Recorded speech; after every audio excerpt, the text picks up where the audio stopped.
I call this meeting to order at 3:02 p.m. on February 16, 2023. Roll is taken by means of sign-in sheet. We have several alternates today. They include Jeffrey Perry for Lori Beatty, Ed Bush for Hallie Dozier, Frank Tsai for Chow Sun, and Jennifer Brum for Matthew Hyatt. Are there any other alternates whom I did not call?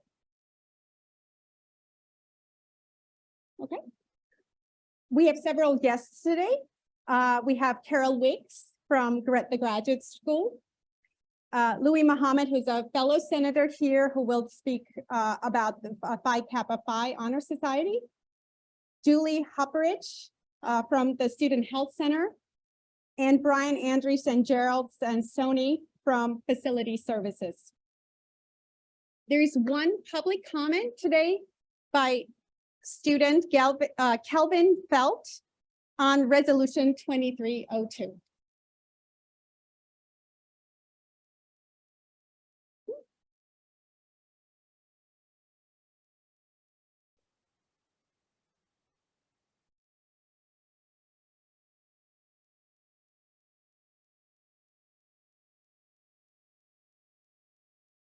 Thank you. I am Calvin Feltz, a representative of the Student Senate in the Academic Affairs Committee. Yesterday in the Student Senate, we passed a resolution speaking in favor of a resolution you'll be hearing today, 23-02, which will aim to implement language within the course syllabuses that will specify expected course return, grade return timelines. This passed unanimously through our Student Senate by unanimous consent. And I just wanted to let you know that we strongly urge favorable passage of this resolution. Thank you. Thank you. I yield my time. Thank you.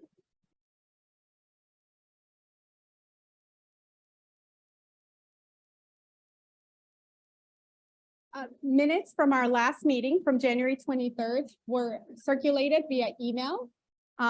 Is there a motion to accept the minutes? Yeah. Second. Discussion?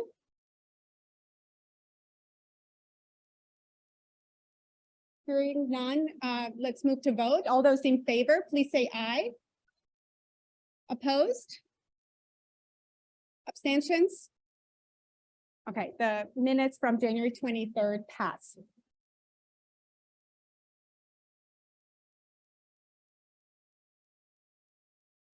Dear Senators, I hope you have now settled into your spring semester and your classes are going smoothly. Since this month's report is rather lengthy, I will make a few highlights from it. If you'd like to get a full picture of the report, please refer to it at your leisure. It was emailed to you yesterday and today, and it will be available on our website. The first item concerns campus safety. It is with a very heavy heart we continue to learn more details about the tragic death of undergraduate student Madison Brooks. I have heard from a number of members of the LSU community who are concerned about President Tate's comments and approach to this matter, particularly his focus on the underage alcohol consumption. I communicated these concerns to the administration and asked that they be provided to President Tate. The executive committee had already been attempting to meet with Vice President of Inclusion, Civil Rights, and Title IX, Todd Manuel, even before the recent heartbreaking event. And after a prolonged period of attempts to set a time, we can confirm that he will be joining us next week at our APSEC meeting on February 23rd. We anticipate a far-ranging discussion touching on each of the offices under his purview. Members of the executive committee also understand the concerns surrounding safety for students, faculty, and staff. I will be meeting with representatives from Title IX office tomorrow to see if there will be any opportunities for a collaborative effort to address these concerns. We are also in touch with both staff and student leadership to be sure that all voices are heard. I hope that we can identify ways in which safety can be improved on campus and in the surrounding community. I will keep you informed about our initiatives to keep the LSU community safe for all. zero-based budget, and graduate student stipends. Faculty continue to express confusion and concern over elements of the new graduate student funding model, including how and if graduate students will be provided with health insurance as part of the new packages. The AFSEC recently met with the president of the Graduate Student Association, Lyric Mendel, to learn more about the students' concerns and receive an update to the current status of the health insurance proposal. Our understanding is that Dean Spencer of the graduate school is looking into some possible options of health insurance, but as of now, nothing has been settled for the fall 2023. Given the significant interest among the graduate students for effective and affordable health insurance, we are aware that the uncertainty surrounding this aspect of the graduate student funding is creating a tremendous deal of anxiety. We support our graduate students in their request and will continue to do what we can to advocate on their behalf in this regard. Need Prioritization Advisory Working Group on Zero-Based Budget. Vice President Tyrone and I met with Provost Hegarty last week and reminded him of the strong desire among the faculty that the advisory working group's report be made public. The provost thanked the committee members for their service and said that he was planning on meeting with them in the near future to discuss the recommendations in their report. He also indicated that he appreciated the faculty's interest in the recommendations, but his preference at the time of our meeting was to not share the report. Though we hope that he will in time change course, we respect the provost's position and also acknowledge that he has been generally responsive to the Senate's requests for increased communication surrounding this process, including holding the town hall forum on zero-based budgeting we requested last semester. We suggested that if the full report will not be made public, then perhaps the provost could draft an executive summary that can be posted on Academic Affairs website. He has taken that request under consideration. We will follow up next week and keep you posted of any changes that develop. Senate Concurrent Resolution 6. State Senator Stuart Cathy recently informed reporters that he will not be convening the tenure task force established in Senate Concurrent Resolution 6, but instead is working with unspecified higher education leaders to draft a bill on tenure, which he will introduce during the upcoming legislative session. We have no additional information on the contents of this alleged bill or the individuals with whom he's consulting, though we have been told that the senator has not spoken with anyone from LSU about his new approach. We stand by the Faculty Senate's original affirmation of support for tenure and academic freedom, Resolution 2206, which was adopted last spring, and a subsequent similar statement issued by the Association of Louisiana Faculty Senates. I was also personally heartened when at the Board of Supervisors meeting last week, President Tate gave an impassioned statement in support of tenure and LSU's faculty. His comments made it clear that the president's commitment to both will be unflinching during these uncertain times, especially as threats to tenure and academic freedom are increasing within our region and across our country. Fall 2022 student evaluations. Due to continued concern over the fall evaluations that were extended into final exams week, I reached out to Academic Affairs and Enrollment Management to confirm that the evaluations collected after the original deadline will not be shared with administrators, including directors, chairs, deans, etc. I was assured that they will only be available upon request to individual faculty members. Consequently, Academic Affairs sent a broadcast email confirming this to all faculty on February 8th. ChatGPT. As most of you are probably already aware, the artificial intelligence powered chatbot ChatGPT poses an increasing threat to the integrity of campus assignments. I have been meeting with various administrators to try to figure out the best practices and recommendations we can provide faculty to identify these plagiarized essays. In response to our concerns, I'm glad to report that Communications Across the Curriculum, better known as CXC, has put together a terrific webpage of resources that many of you will find helpful. The link was shared in my written report. I'd like to especially thank Vice Provost of Academic Programs, Jackie Bach, for helping us in addressing this issue.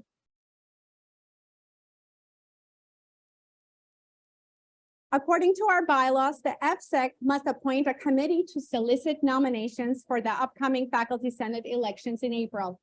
Last week, the FSEC appointed 4 outgoing senators to the nominating committee. They are Kelly Brissini, Lori Beatty, Louis Mohammed, and Robert Cook. We thank them for agreeing to serve in this capacity. Please contact any of them to nominate someone, including yourself, for any of the FSEC positions: president, vice president, secretary, and 2 members at large. The list of all nominees will be published in the agenda for the March meeting of the Faculty Senate. I'm happy to report that the location of the Faculty Council meeting has been set. It will take place on April 17th at 2:30 p.m. at the Royal Cotillion Ballroom at the Union. Please be sure to communicate this to your colleagues. It is very important that we make quorum. I'd like to especially thank Emily Hatfield, who worked so hard to make sure that I had this location for today's meeting. So thank you so much. Please continue being the eyes and ears for us. It strengthens our advocacy for you, your departments, and colleges. We are always stronger together. This concludes my report. Are there any other questions? Yes, just wait for the mic.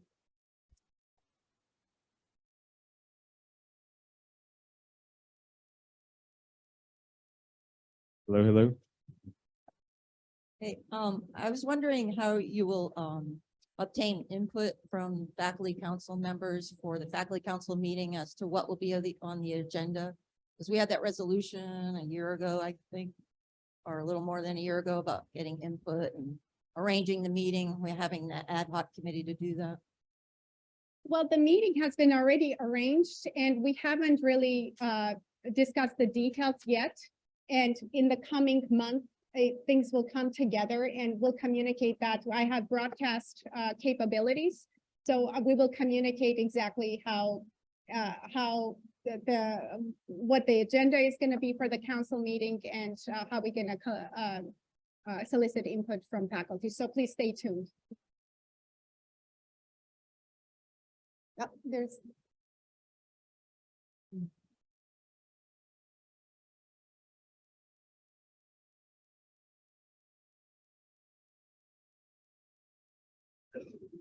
Vanessa, regarding the death of Madison Brooks, what were the concerns regarding President Tate's comments?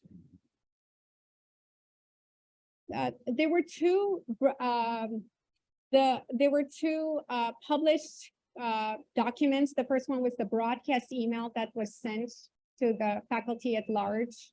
And if I recall correctly, it focused on alcohol consumption, and the second one with the op-ed in the Advocate, if I'm not mistaken. And the concern that we received from faculty, and especially those who identify as female, was victim blaming and no mention of sexual violence.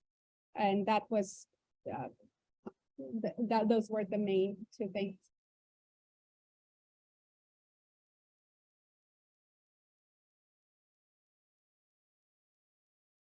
Okay, we now move on to the unfinished business.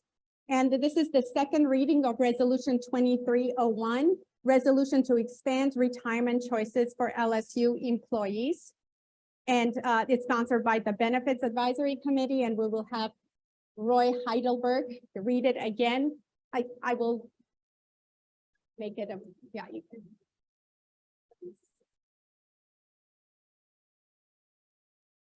Do you mind scrolling down?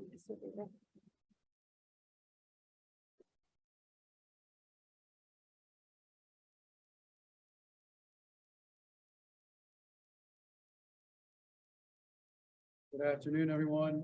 This is the second reading of this resolution to expand retirement choices for LSU employees, sponsored by the Benefits Advisory Committee. I'm going to read it. There have been a few changes, and if you have the original one, you'll be able to see what those changes were. All right. Whereas new employees to LSU are asked to decide between two retirement options, a defined contribution plan called the optional retirement plan, and a defined benefit plan through Teachers Retirement System of Louisiana, TRSL.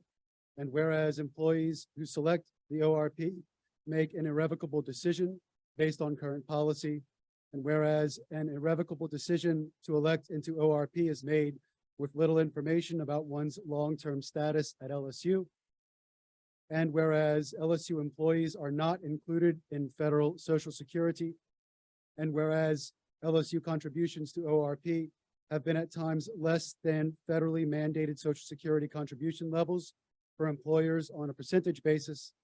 And whereas LSU employees who select ORP are excluded from participating in an employer-supported defined benefits plan. And whereas LSU has directed employer contributions on behalf of ORP members to pay for unfunded accrued liability that serves employees in the defined benefit plan and not the ORP. And whereas many employees who elected into ORP have remained at LSU for a period of time that makes the defined benefit plan a good option. And whereas SB 10 of the 2022 Louisiana legislative session by Senator Jay Morris proposes legislation to offer an ORP participant an opportunity to transfer to the defined benefit plan on an actuarial basis. And whereas the legislation did not get out of the Senate Finance Committee. Therefore, be it resolved that the Faculty Senate, in conjunction with the Louisiana LSU Staff Senate, call on LSU leadership to pursue legislation in the 2023 legislative session that addresses the inequities created by the ORP and its implementation as a retirement plan classified as a pension plan, and to offer the many employees who desire to revoke their election into ORP and participate in the Teachers Retirement System of Louisiana the ability to do so in a fair, affordable way. Any questions? Scroll. Sorry. Thank you.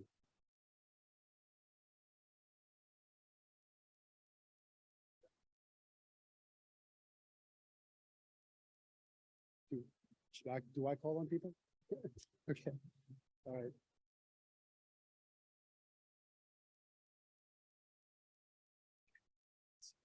I guess the real question here is, what do you mean by a fair, affordable way?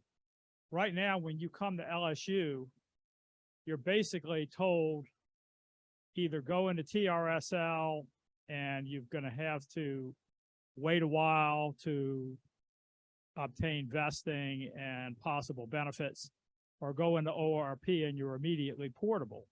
And immediately what? I'm sorry. Portable. You're immediately portable. Portable, If you go into yes. ORP. Portability. Now, if you look at the difference in how the two plans are run, if you think you're going to stay at LSU for any period of time, I think you'd be almost crazy to go into ORP. Okay, but people still go into ORP. I can only assume that they're going into ORP because they're assuming that they're not going to stay at LSU for a fairly long period of time. Now, is it fair that if they change their minds after 5, 10, 15 years, is it fair to allow them into TRSL? I mean, I was here when the first irrevocable decision was made. Okay, they gave us a choice, either TRSL, ORP. And at the time, most of the faculty went into ORP, but almost all the administrators went into TRSL. So, I mean, that should have told the faculty something at that point, that if all the administrators are going into TRSL, that's probably the superior plan. And I think everybody in this room ought to know that TRSL is tied to the K through 12 teachers, which is the most important lobbying organization in the state. There is no more powerful lobbying organization. So therefore, unless you think that you're going to be leaving LSU in a fairly short period of time, there is no reason to go into ORP. Now, maybe what this resolution should really say is LSU should stop trying to push ORP and should be a little more honest with new faculty on what their options are. And if that's the case, I could certainly support it. But to just leave it open like this, how do I know that people from ORP are going to be allowed to go into TRSL and pay no penalty for having been in ORP for that amount of time? Yeah, well, I mean, but it doesn't, it says fair, affordable way, but it doesn't say any proposal in there. So, I mean, is there a It doesn't proposal? say any what? I'm sorry. There's no proposal. Is there a proposal in front of the legislature on what the buy-in would be? Currently, yes. The legislation that is linked here states that they would be able to buy in on an actuarial basis.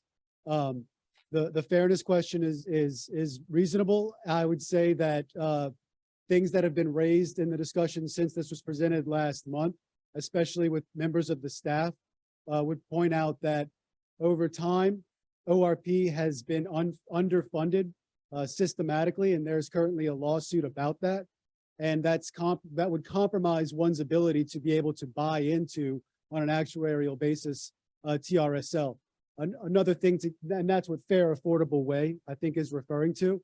There is no policy proposal here because the Senate Benefits Committee chose not to put forth an actual policy, not seeing that as being constructive, instead encouraging leadership and quite frankly, faculty and staff who are interested in this to advocate for it. So the question of fair, affordable way is probably going to be negotiated in the formulation of that piece of legislation ultimately. And as for the question of, entering into ORP and that being an irrevocable decision, it is true that those who enter into ORP are perhaps not necessarily thinking that they don't want to stay at LSU, but that they're not sure that they will. When you take a job as an assistant professor, you have a third and a sixth year. And a part of this negotiation would likely be at least giving those who are attaining tenure an option to buy into ORP. I would say that that would be a way to think about fair and affordable, just as an example. Yes, Jeff. Right there.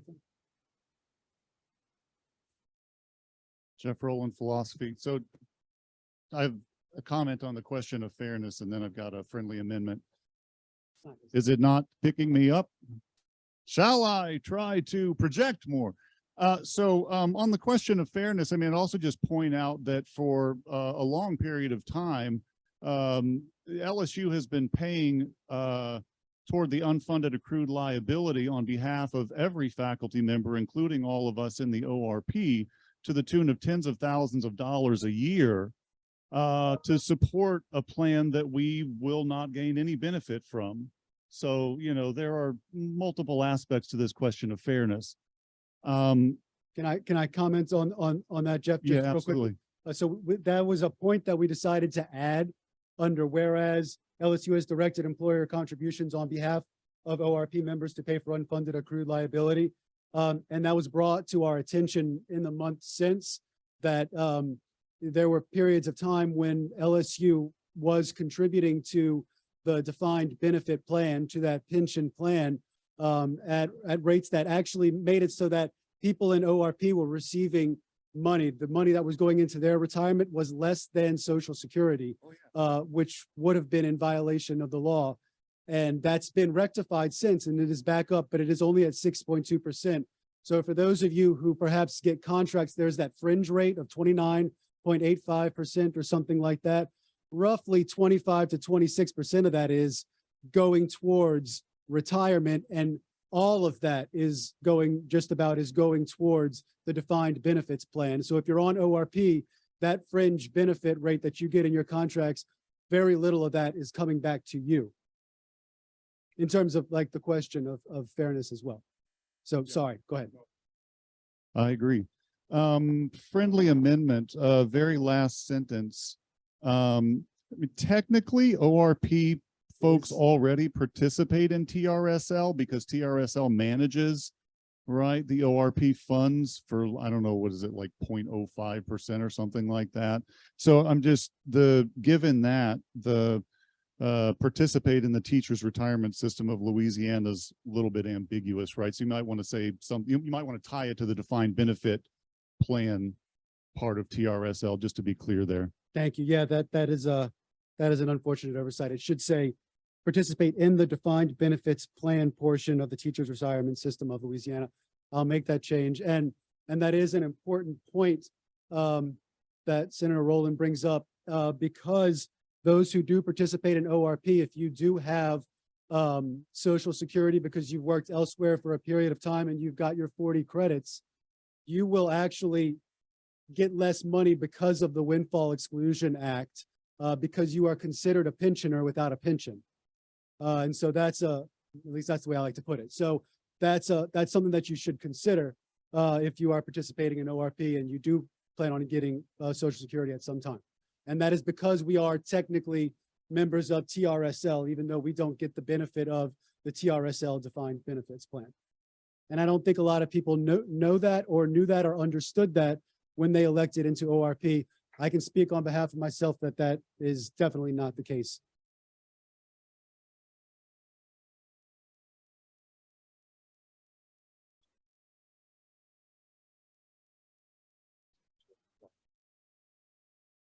Wei Song from Finance.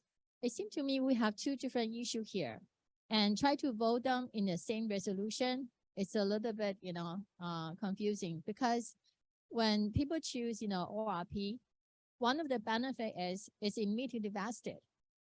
One of the benefit is immediately vested, and so when they try to calculate the defined, benefit plan, they need to have people choose ex ante. Otherwise, if you allow people to, change later, afterwards, it will be different, model to try to, calculate the benefits and so forth. So we actually have, like a different situation here. And I'm not sure about if we have, someone decided to, change exactly how the number will work. It's like, it's okay. Yeah. Is that possible? We could have some like a numerical example, like a show, to show people, say if we have this average, person with this average amount of, credit already in the ORP, if this person decided to switch, then what would be, the amount of money they have to come up to be able to, get into the other plan? Could we like have one, like a average example to show people exactly what is the dollar impact here? Because different model will predict different numbers. And the problem here is I don't know which, like parameters, which model they're going to use to try to come up with their so-called fair, like a transfer and so forth. Because if you try to look at the current, model they use, it's obviously, not the right one. Otherwise, why they create so much, underfunded problem?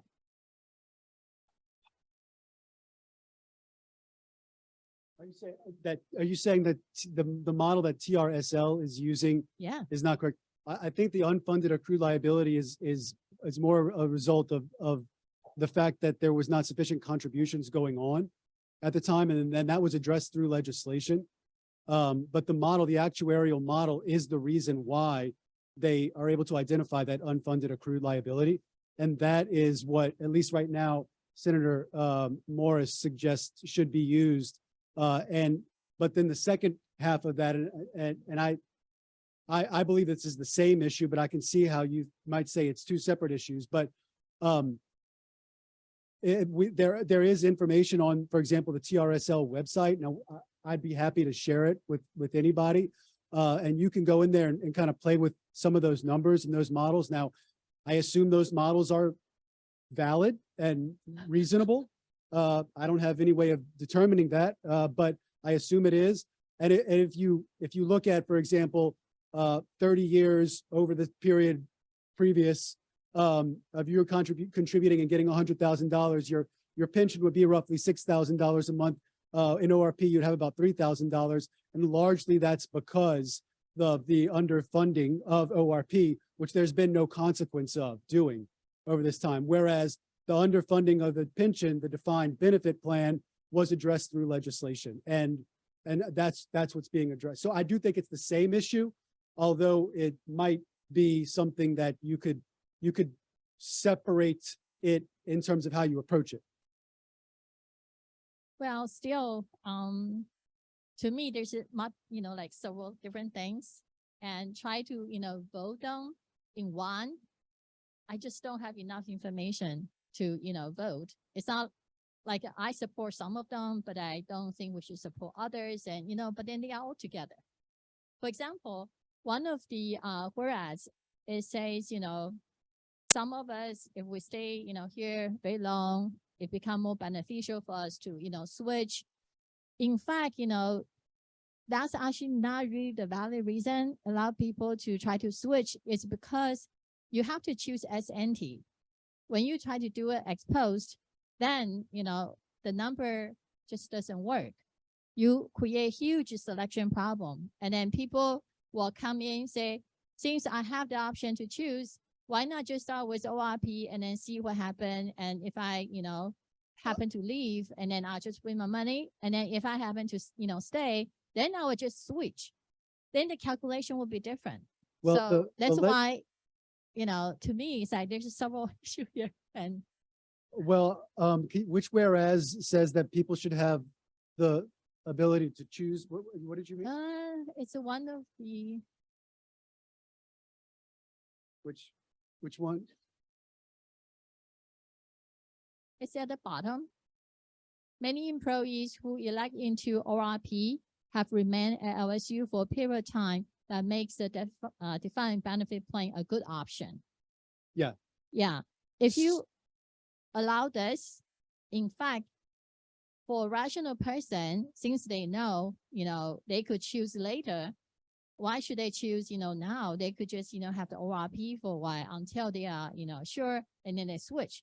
But then from the other plan, when you have this kind of selection issue, then the way you're supposed to calculate benefits is going to change.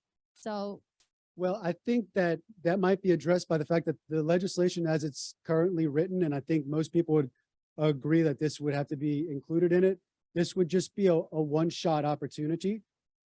And so it wouldn't be every person who comes in gets this at any point you can change. When you do some sort of calculation, there would be a sunset clause out. There is right now, I imagine there would be a sunset clause that says, this is an option that you can make up to, I think it's 2028 is what the legislation currently says. So I don't think it wouldn't affect that problem, which would be a problem. If people could just jump in between constantly making those decisions, that would create an actuarial nightmare, sure.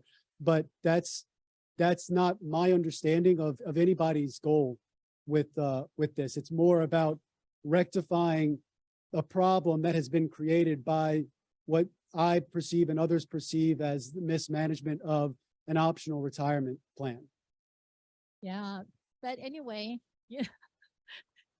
to me, I would prefer to see different issues separate in different resolution. So I could vote for individual issue, not group them together. That's just my personal, Okay. view on Thank that. you.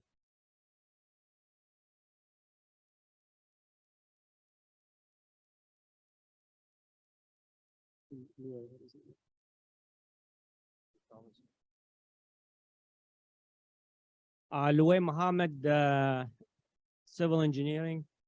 I do support this resolution, and I give you a little history. This ORP option came back in the early 90s. And in my mind, the university mispresented the option to the employee at that time in terms of being able to, if you were in the teacher's retirement plan, to go to the ORP. What this resolution attempt to do is to correct that, basically. For those who were in that system that came back from the 90s or so to present. And it's like what you said, it is one shot, and it's just an option.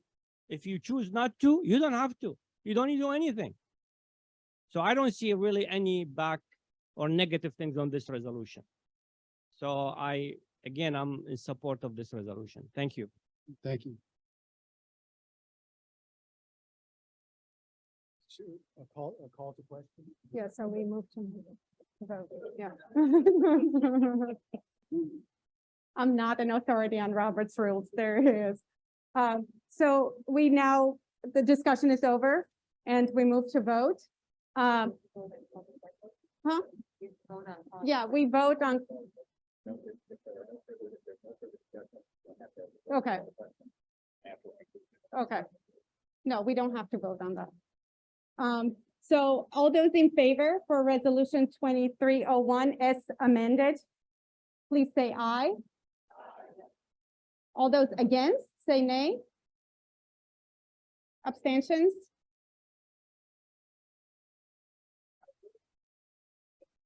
Could you please state your name?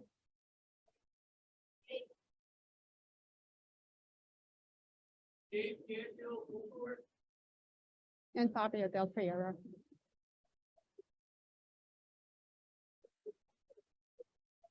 Okay, good, thank you.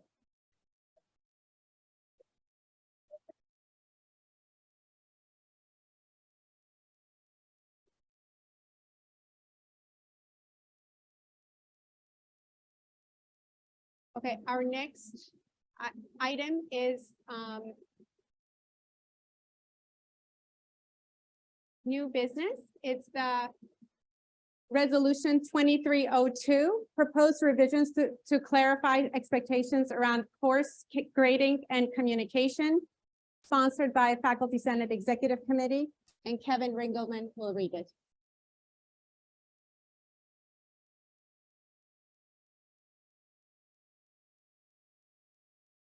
Good afternoon, everyone. So a little bit of background on this resolution and how it came to be. So these matters were brought to our attention sometime last semester. Some students were expressing frustrations that faculty were taking inordinately long to grade assignments and even answer email.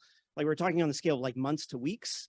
And so this eventually reached the attention of the provost, who brought it to FSEC and asked us to sort of work with academic affairs to come to an amicable resolution. And this is it. So the point here is to adjust the syllabus language so that there's more transparency about the expectations for the timeline for graded assignments and email communication especially. And as you heard, it has the support from the student government. So I will read the resolution.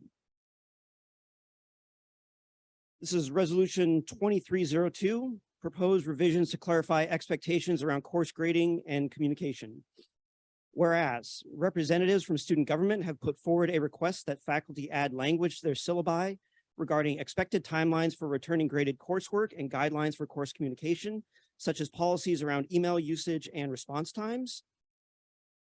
And whereas Faculty Senate leadership in consultation with academic affairs and student government have identified a series of proposed changes to policy statement 29, the management of courses and classes, and policy statement 45, courses and curricula, which retain faculty authority over their classes while allowing for increased clarity regarding course expectations.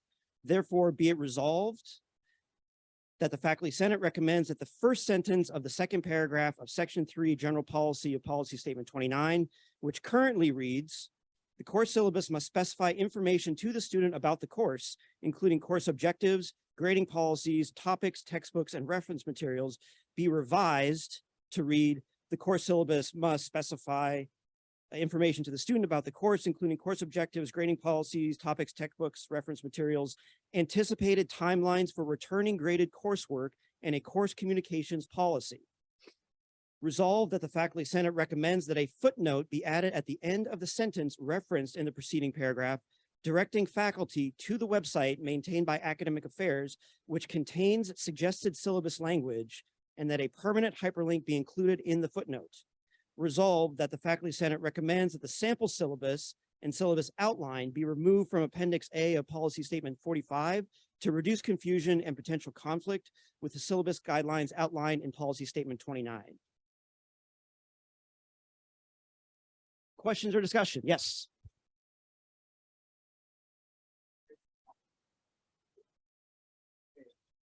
I'm sorry. Joseph Lagoria, accounting, business school. What is course communications policy? I mean, if a student comes to class every time, they're going to get communicated to me verbally. So I'm serious about what does that mean? I have to email them. I mean, I think this is, I'm a little concerned about the vagueness of course communication policy. Can you elaborate? Right, fair enough. And so the wording of this resolution specifies that individual faculty can set their own course communications policy. And where the concern really is from the students is they want to know like how soon you're going to get back to them, like on email specifically. They don't want to be ghosted for 2 weeks. Okay. If you say, you know, I'm not going to respond to emails on weekends, then you can write that down. They just Okay. want to know. Oh, okay. So Okay. they have some expectations of when they're going to hear back from you. Okay. But the faculty member is setting the policy. Correct. I'm not being told by students what Correct. my policy is. Correct. Thank God. Okay. Because otherwise you'll get emails at 10:30 p.m. like I do, wanting to know about the exam at 8. So, right. Yeah. So I have a few concerns about this. LSU has a 44-to-1 student to faculty ratio. The rest of the country has 20-to-1 about.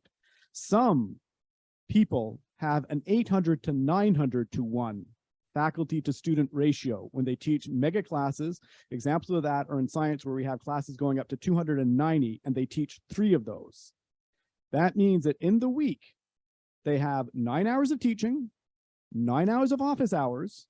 If 10% of the students give an email where it takes about 15 minutes to answer an email because you have to figure out what the student's saying, go back, look at the record and everything, and then construct an email back, you're talking about 20 hours of email communication. That leaves no time for class development. This leaves no time for doing things such as students with disabilities, where we're now managing large amounts of those 800. Some people are actually managing close to 40 to 50 students with disabilities, which means spreadsheets to make sure they're going through all ODS and so forth. To me, this is something that really needs to be addressed. Different class sizes, different expectations, not what we expect. Number 2, marking.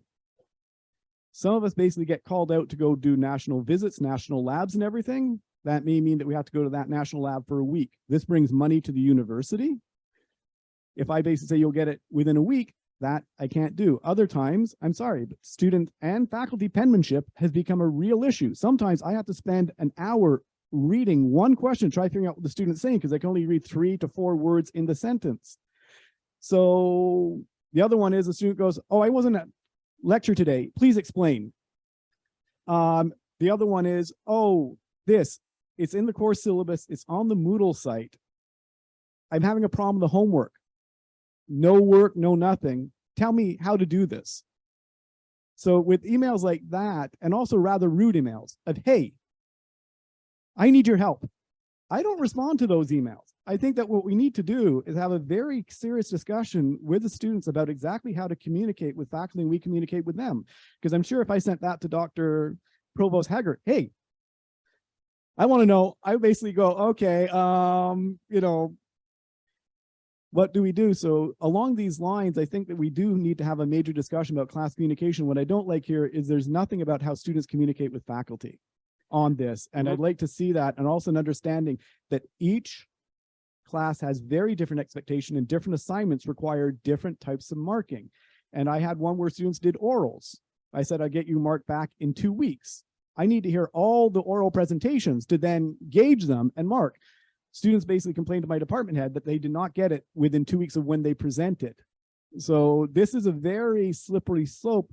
Now, I fully agree. If it's taking months to return a test, that should go directly to the department chair, and the department chair should talk to the faculty member directly there and set up a plan. Same for emails.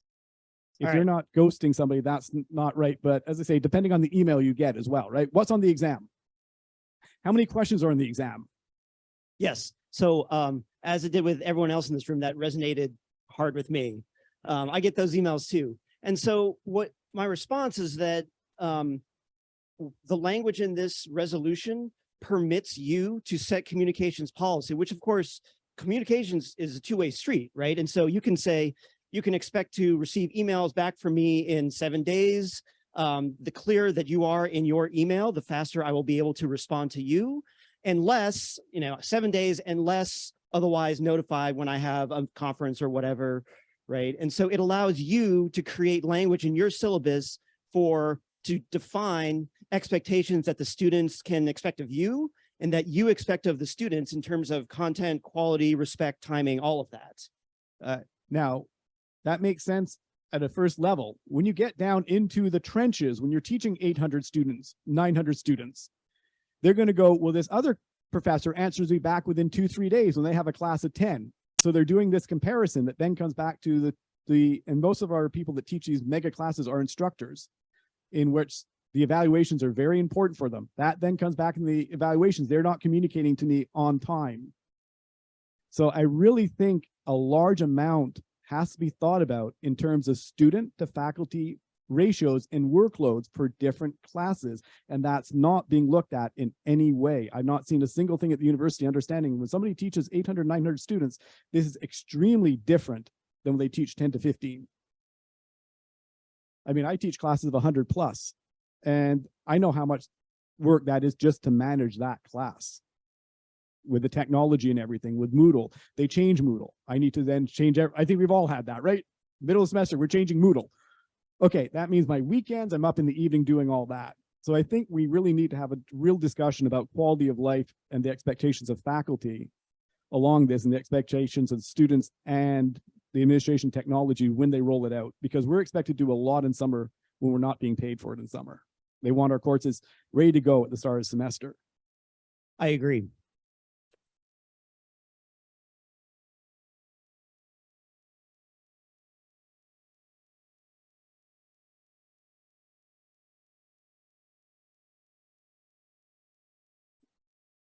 Hi, Edward Shahada from Sociology, Criminology. What I'm wondering is, now that we have it in writing, let's say, for example, you have a communication policy that says that I'll return your emails by 7 days or 6 days or whatever it is, and I've got 100 students, or I've got 300 students, and I've got 30 disability students, which, you know, require greater investment in time. What if I forget to respond to the email? Does that now, because it's in the syllabus, does that now become the basis for a grade appeal? I'm a little bit worried about the downstream consequences of this from someone who's really looking for an angle here to try to raise their grade or do something. I'm just a little concerned about this. I think that's fair enough. And I think that that's probably a good conversation to have with academic affairs as you're making your syllabus. But what I would say is that you could easily have sort of lawyerly language, like generally within 7 days, you know, give yourself a little bit of wiggle room. But no guarantee. So the students have a general expectation. And sure, that's a reasonable, I mean, you know, there's no guarantee. I don't really have a problem with the first expectation, that is, you know, students should expect graded homework back within a reasonable time, and we should think about that, and we should be held accountable for that. But the email communication thing, are the readings going to be on the exam? And I forgot to respond to the email, or maybe I didn't want to because it's in Moodle and in the syllabus, and it was told in class on Tuesday and Thursday. Now I didn't respond to the email. Does this become the basis for a grade appeal? You had the readings in the thing, and I sent that to you. So that's just the one thing that I'm concerned about. But I understand you're, yeah.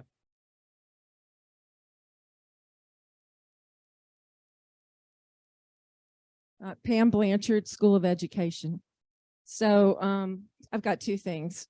One, I put in my syllabus that I am not a tutor. And if they don't come to class, they can get the information from a student that's been in the class. And I state that out loud. It's in the syllabus. So that's how I deal with it. I'm teaching teachers, so I want to put a little bit back on them. Now, my son's here. He's a sophomore. And this is from the mama point of view. I asked him what his grades were last semester, right before midterms. And the response I got back from him was that he didn't know what his grades were because the grades hadn't been posted to Moodle. That's stunning to me as a parent.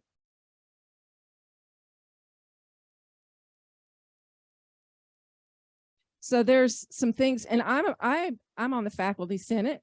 I'm not encouraging him to go to the chair because I don't want him penalized because he's got an aggressive mama, okay? Because it's going to follow him. He's in courses now that are going to follow him, and we all know we talk to one another. So I'm just saying that there are some other things that are happening that the students aren't getting the materials that they need to make intelligent decisions regarding whether they stay in the class or they drop the class, what their status is in the class. So I understand, I would like that they get their homework back at an appropriate interval, but I'd also like it posted to Moodle so that the kid knows what he's doing. And Right, and I think that's the intent of this language, is that you would include something in your syllabus. Like I anticipate returning exams within 2 weeks, wherein those exam grades will also be posted on Moodle. If extenuating circumstances come up, I will let you know via email and in class. yeah, he ended up failing the class because some of that, because it wasn't posted to Moodle. So I'm just saying, I'm not going to stir the waters, but it's a serious issue.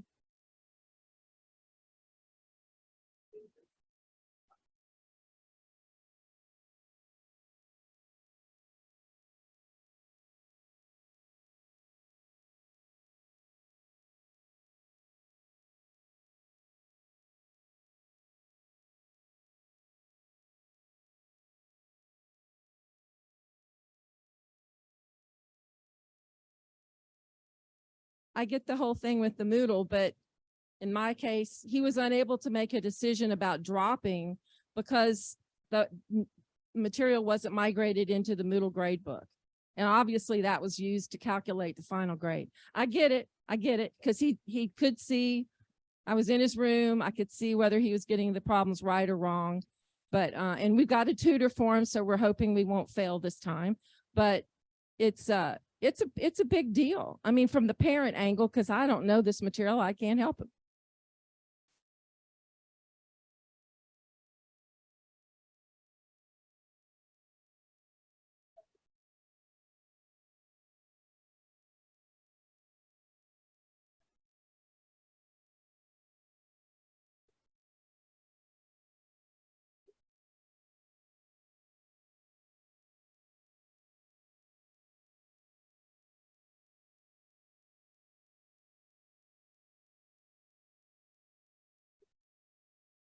Well, sorry, and I'm just going to jump in. Sorry, and I'm sitting over in the seat of shame here because my kids have COVID, and Vanessa threatened me with grievous bodily harm if I gave it to her. So I'm sort of isolating over here.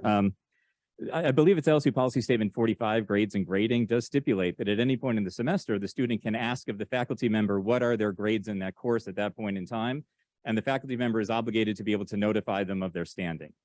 So there is already a requirement on the books that doesn't stipulate it has to be a Moodle, because Moodle may not be appropriate for every course modality. But there is a requirement here, so faculty should not be able to just sort of ghost students and say, right, well, I can't tell you what it is, right? I mean, Moodle is one of the most transparent ways to do it, and it's what I use. But even if they're not using Moodle, they should be able to, upon request, notify the student of their standing in the course. And that is, I believe it's policy statement 45. Don't hold me to that, but I think that's it. Yeah, on this question of posting on Moodle too, and I brought this up, I believe with somebody who works with Moodle, that in order to post grades on Moodle, you have to have a fixed grading scale. And most of my courses don't have fixed grading scales. I mean, to my mind, that's like a high school thing. You know, I've got one course that's, you know, over 100 people, that's got a fixed grading scale. The rest of them don't. Now, you know, I get work back within a week and I, you know, hand out scores in class. If they're not in class, they won't get the score, you know, but I'm sorry, if you're not in class, you don't get information you need. And of course, you know, it's just been pointed out, student can always email and say, hey, you know, how's my grade looking? So, I mean, I'm opposed to any kind of requirement that we have to post everything on Moodle, because Moodle's just not appropriate for everything that we do. Right, and all this resolution is asking you to specify what is appropriate for class and what those expectations are.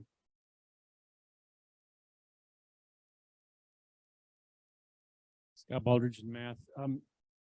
I just don't understand the faculty senate, the last resolve. Can you hear now? Hello, there? Better. So Scott Baldridge in math. The Appendix A policy statement 45, the sample syllabus, I tried to look up the sample syllabus and I couldn't. It gave me a file not found. So could you at least tell us what that is that you want to, what the resolve is actually about? Dan, do you want to speak to that? Yeah. Sorry, and it's actually policy 44, not 45, for the student grading. Yeah, those links have actually become defunct, in part, I believe, because the syllabi were not consistent with the policies as they have evolved over time. So really, this would just be confirming what's already been done. They're functionally inaccessible right now, so this would just be really taking them out of the appendices altogether and allowing academic affairs to strike them completely. Yeah, just remove them because most of the pertinent language about syllabi are in PS 29. PS 45, there's one distinction between 2,000 and 4,000 level courses, but in the appendices they had, well, this is what a sample syllabus should look like, except that syllabus hasn't been updated through various iterations of the other policies. So it could create confusion about, do I follow what's in the appendix or do I follow what's in the other policy? So we said, let's just leave it really at 29, strike the appendices, and then it'll reduce conflicts between them. Thanks, everyone.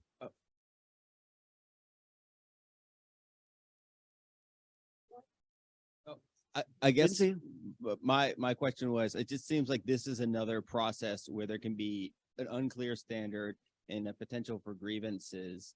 And are there not, I realize that sometimes in my experience teaching, I've not been as good as I should be grading things or responding to emails.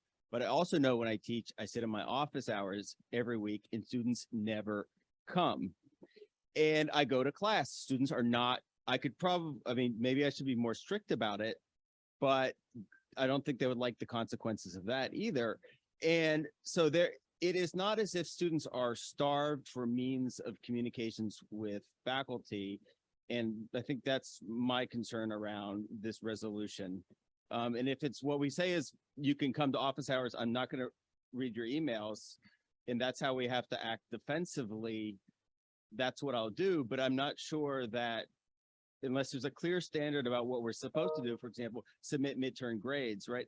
So maybe the question is, how do we develop better processes of communicating with the students about having these expectations?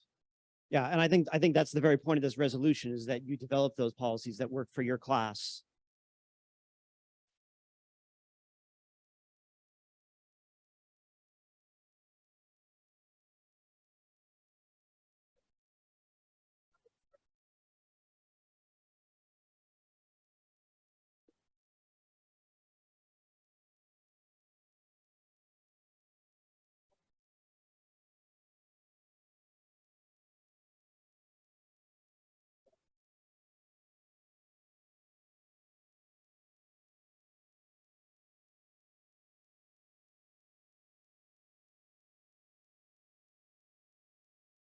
I would just like to comment. From an informal standpoint, I have no objections to this. As an instructor, I try to communicate responsibly with my students and return the coursework. My concern is the progressive formalization of syllabus and what that means for our professional standing as faculty. And the more we dictate what our syllabus must say, it seems to me that there's the policy. A big issue here is, to Pam's point, I would really like to know from the instructor standpoint, perhaps why that instructor wasn't posting the grades. What is the workload, to speak to my colleague's point over there, that is maybe preventing them? I'm not going to assume that that person is incompetent or in any way malicious towards the students. It might be that that person is just overwhelmed with the many, many things that are being thrust upon us as faculty.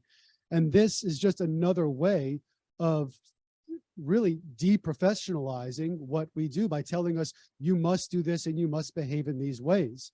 It's conceivable to me that somebody might come up with a course communications policy and be extremely risk averse and say, I will not communicate with you by email. And you can send me all the emails that you want, but I will not respond to them. If you want to speak to me, you're going to come into my office hours.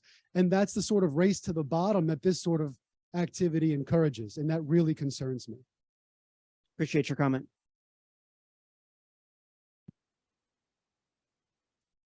I think, well, these will be the last two. We got to move on here. Sorry, Hannah Boglavitz from Music. I mean, I guess I have a feeling of like, if students have issues with the professors, they can include it in the course evaluations. And if there's like a professor that's getting a lot of course evaluation saying it's taking a long time to get feedback back, then that should be a departmental thing.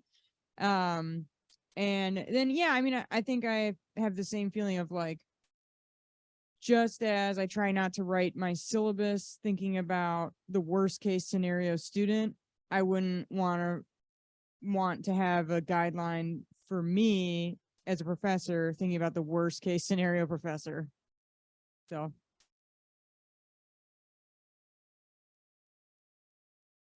So Scott in math again. So the reason why I went to look at the Appendix A was because it would be helpful to have a list of statements that we can import into our own syllabus. Like the Honors 2000 course I taught last fall, had like the syllabus was 8 pages long with standard statements of this and standard statements of that. And like if LSU wants me to do something, just tell me that that's what you want me to do, and I'll put it into the statement or into the syllabus and so on. But don't make me write an 8-page syllabus for every single class that I write. So. Great, thanks.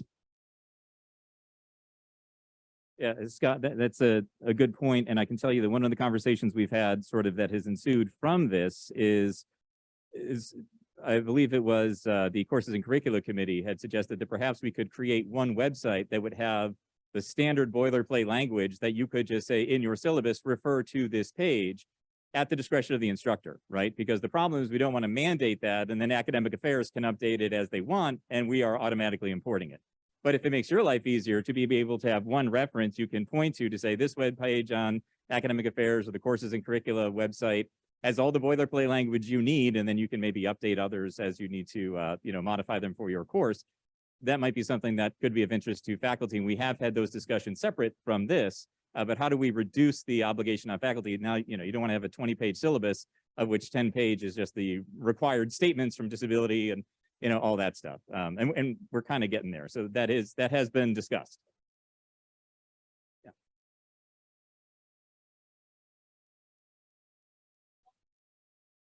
Stan Barrera, School of Education. Is there just a way that when a student logs into Moodle for the very first time for the class, that those specific statements just pop up and they hit agree, accept, and then they're just logged and captured for that class every time, and we don't have to even put in the syllabus? I mean, that would be a question for IT, and I can't weigh in on that. I mean, I know one of the purposes of memorializing it in the syllabus is that, right, it then provides that written record, which you can refer back to, which does provide some protection to us, right? So I know what you're saying, which is that would create a record that they have viewed this, right? And sort of it's like a terms of, service kind of agreement. So it's possible we could do that in addition to. I would imagine we wouldn't want to use that as a substitute for what's in the syllabus, but it might be a way of just ensuring accountability among students that you say, hey, you logged in, you accepted these terms of this course, you should be aware of them. And so you can't tell me later on that you weren't when I refer back to you and say, it was in the syllabus, did you read it? Because right now I'm just making a quiz where they're saying, I'm aware of this, I'm aware of that. Yeah. Yeah, and that can certainly be one of the options. I mean, if you wanted to customize the communications policy for yourself that you have to accept, right, sort of this, that could potentially be something you can incorporate into your course, I would imagine. Yeah, thank you. So this is the first reading, so we will have second reading of this resolution at our next meeting. Our next item of business, new business, is graduates, consideration of proposed changes to graduate school entrance requirements. Yes.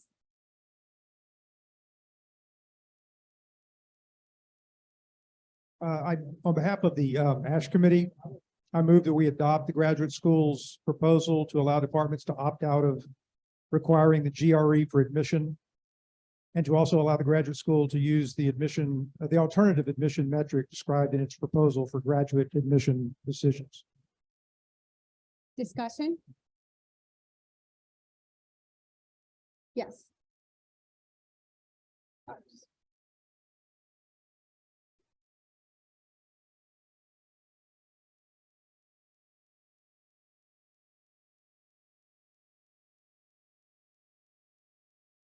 is the opt-out going to be made on a department by department basis? We actually have Carol Wicks from the graduate school and Jean Spencer, so she has a little presentation and maybe you can hold off and ask her directly. So please welcome, this is Carol Wicks from graduate school. Thank you so much for being here. Yeah. We are moving and recommending, and I think the departments would like it if we moved it from the graduate school requirement to allowing the departments to decide if they need the GRE or the GMAT themselves. Many departments have decided they do not find that either of those metrics are indicative of success in graduate school, and many of the departments were going through the ASH process independently. We went through the ASH process in an attempt on behalf of all of the departments, so it would move to a department requirement if they wanted it or not. I think that answers maybe this question over here. The other part, you call it the alternative. We called it a comprehensive, and we're sort of a coalescence of a couple of issues that came together. One, right now in the graduate catalog, sort of on the as you're looking at it far over on that side, unclear language about probation or admission. We say we need additional information that substantiates what is that? What were we asking for? We got that question for applicants. We got that question from departments. We're trying to kind of clarify what we're looking for as substantial evidence. And we kind of came up with a little list, which you see in the second panel, which is like, well, we wanted letter of reference for the graduate school, not just for the department.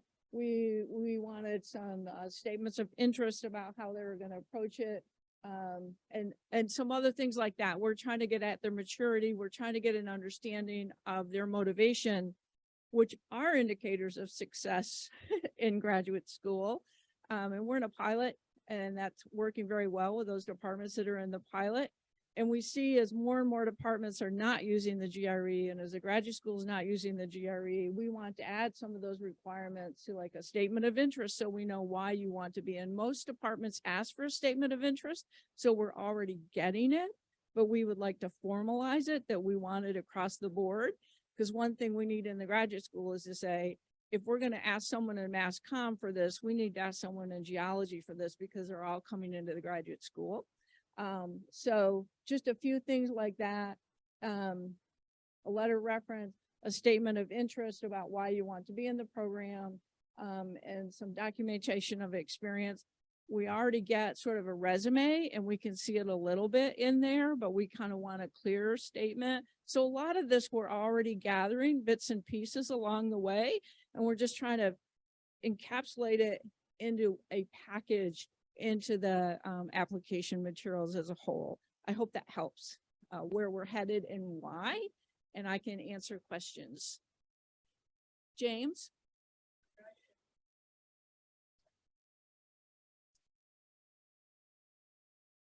You gotta wait for the mic. I think you have to wait for the microphone to get to you. If I may just comment just very briefly, is that okay? President, okay. Thank you very much, by the way, for your information and presentation. I've got a couple of concerns. I see this as holistic admissions, but at the graduate level. And the last time we did this was at the undergraduate level. And we went from, it was called holistic admissions. And it wasn't called we need more people because we need more money, because that wouldn't go across too well. But we went from 27,000 enrollment to now 37,000 enrollment. And there were no extra resources given to faculty to deal with this extra population. Our courses are decidedly bimodal. We've got students that are struggling. I don't have any more pay. I don't have any more classroom resources. And I understand the enrollment office, Jose Aviles, who's an enrollment magician, and who I respect a great deal, and he's got his problems and we have ours. And right now, I'd like to know what the enrollment implications are of this, because right now the university is struggling with paying graduate students a living wage. It's such a struggle that we've actually gone back to zero-based budgeting to try to figure this out. So I don't see this really in alignment with the institutional priorities of the university. I have another comment, but I want to give other people a chance. I used to be the retention guy at LSU, in addition to being a criminologist. I know this literature well. The premise that the GRE is not predictive is actually not really correct. I'd be happy to chat with you about it. But in the meantime, somebody else had a Well, comment. Could I reply? Of course, to your yes, but I'll be first quiet for now. Yeah. Let me reply to your first component. There's in my mind, in this, my personal opinion, I think Dean Spencer agrees with me. There's a fundamental difference between admissions on the undergraduate level and admissions on the graduate level. We are in partnership with the departments. So we say you can be a regular admit, you can be a probationary admit, but it is the department that decides these are the ones we want, and the department decides how many we want. So it is a true partnership, and I see that maybe I don't understand all that goes on the undergrad admission side, so I apologize if I've insulted anyone. But at the graduate level, it is a true partnership, and we might be saying there's a few more that can come in as a regular admit or as a probationary admit, but it is still up to the department to manage how many they wish to admit into their program or not. I will say that strongly because I agree with it.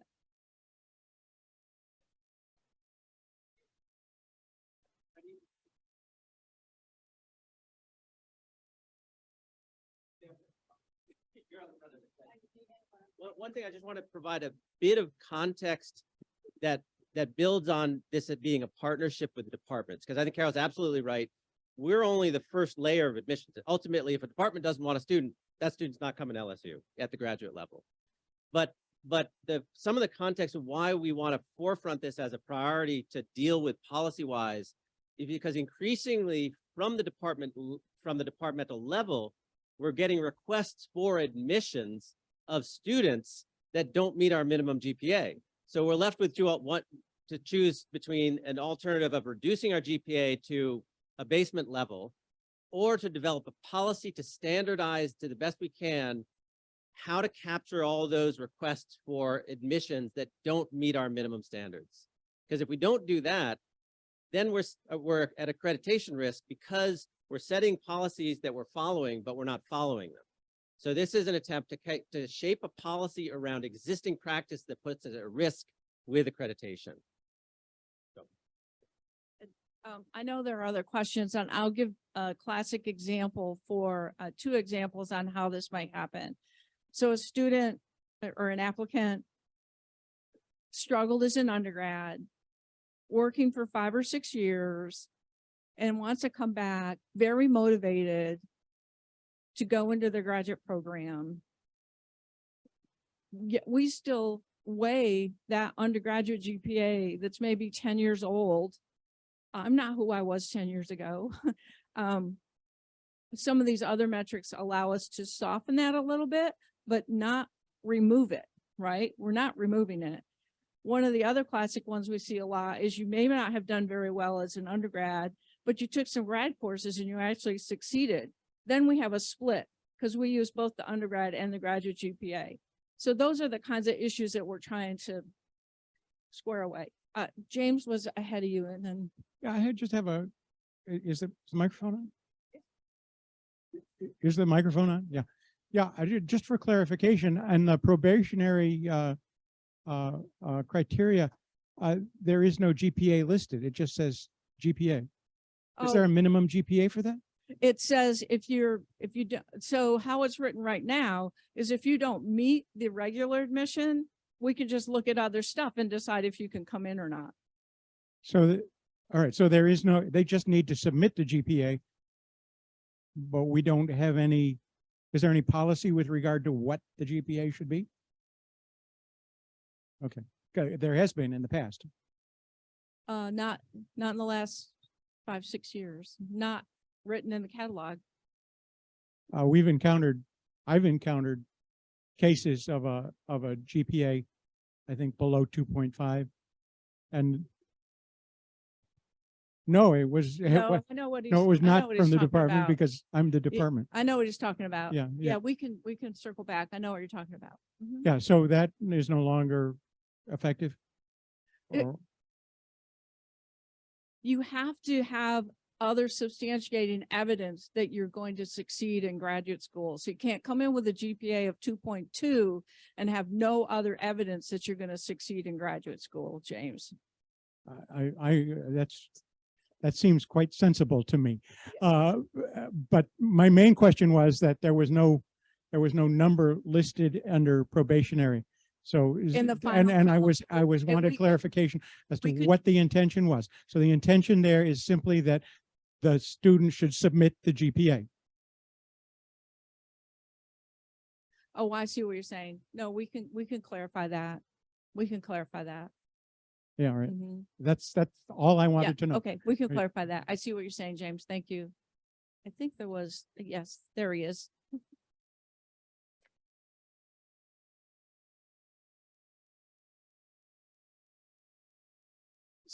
Half of my question was just answered by James. I was wondering about the GPA aspect, because I'm also I do the admission in my department for graduate school for our graduate program.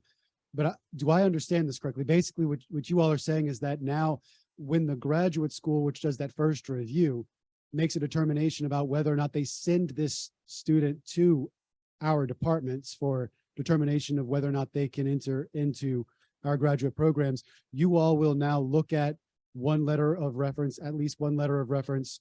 You will look at the statement of interest. You will look at this detailed documentation of experience in workforce, if any, and you will make your own judgment on that basis. So you will be placing a value judgment on those 3 items at the graduate school level. We are basically, we're already sort of doing that first level of review. You know, over there in that far column, we're saying you don't have the GPA you need. So we're telling the department it can't be a regular admit. So we're already making that first level of review. Right. But what we're trying to get some uniform statements around is moving forward. What is that substantiating evidence and how are we going to evaluate it? So yes, we will be evaluating these items over here in the review. Mhm. So will you be working with the departments then to find Yeah. out what the criteria for evaluating Yes. those 3 Yeah, items so, actually are? I work, so like I already know social work is in our pilot. I already know what social work kind of wants. And all of these come across my desk. So I'm the person. They go through the admissions officers, of course, but they do eventually come to me. I mean, I've already worked with social work. I kind of know what they're looking for. They've been very clear. You sent me this one and this one doesn't really meet what we want. And I'm like, okay, great. I took notes on that. So I now know more formally what social work is looking for. I kind of have a good sense of what my home department is looking for. That's part of what we're doing in the pilot is we're moving those forward. What do the departments actually want from us and what are the departments thinking about? So we can sort of fine tune it department by department. So should departments be prepared to then give you those criteria Or- for the grad school to make this determination? Yeah, so when we were in the pilot, we actually put these metrics out and we asked the departments, what weighting factors do you want on the various factors? Like maybe you maybe you think the personal statement is really important and maybe you don't think that the letter of reference is really important. We asked the departments what weighting factors they wanted to help us out, to help us decide. And like, we didn't get a whole heck of a lot of response about what the weighting factors were. We got a lot of response about these are the things that we want in the bucket that you guys are now looking at, but we didn't really get the weighting factors on the items we put in the bucket. But working Because through my it, we understanding will. is that the grad school is sort of saying, the way it works right now, as I understand it, is if the students meet these minimum standards, they get sent to us. And then we get to do kind of the value judgment of these We still students, do which is that. And it great. would say, this is a regular admit or this is a probationary admit. And that probationary admit would be still if they are below a 3.0, as you put it. And what about those other 3 qualities that are up there in regular admit? I understand if those were down in probationary admit, Oh, but yeah. for the regular admit, how are y'all going to make the I determination? see what you're saying. Yeah, we just, in this part, we use it to, Is that it exists? You're just no, looking no, at. no, we use it to, like, if we look at that letter reference and it says, that this is like, don't do this. The letter writer is saying, don't do this. Don't admit the student. You might have a 3.9, but believe me, don't do this, right? These are our red flag categories. Okay. Red flag categories. Okay. So in the regular admit category there. We're still like up those at are the GPA. We're gonna look, we're primarily the not GPA, but primarily those are all GPA. red flags. and our red flag issues. Yeah. And then for probationary, it's no longer just if it's above a Yeah. 2.5. It is, well, we'll take into consideration these other Yes. things. Yeah. And then you'll work with us to determine what the values are. I've got a great relationship with social work. They email me all the time. Okay. So you'll have a good relationship with MPA then. So Yeah. fantastic. All right. Thank you.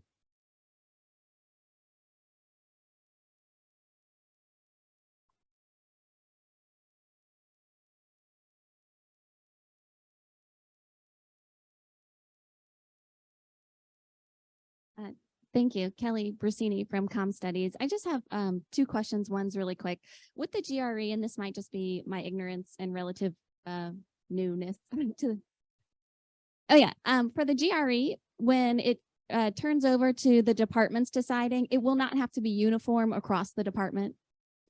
So we can decide for these admits, we need it, for these we do Yeah. not. You decide if you want to use it and you decide what the number is.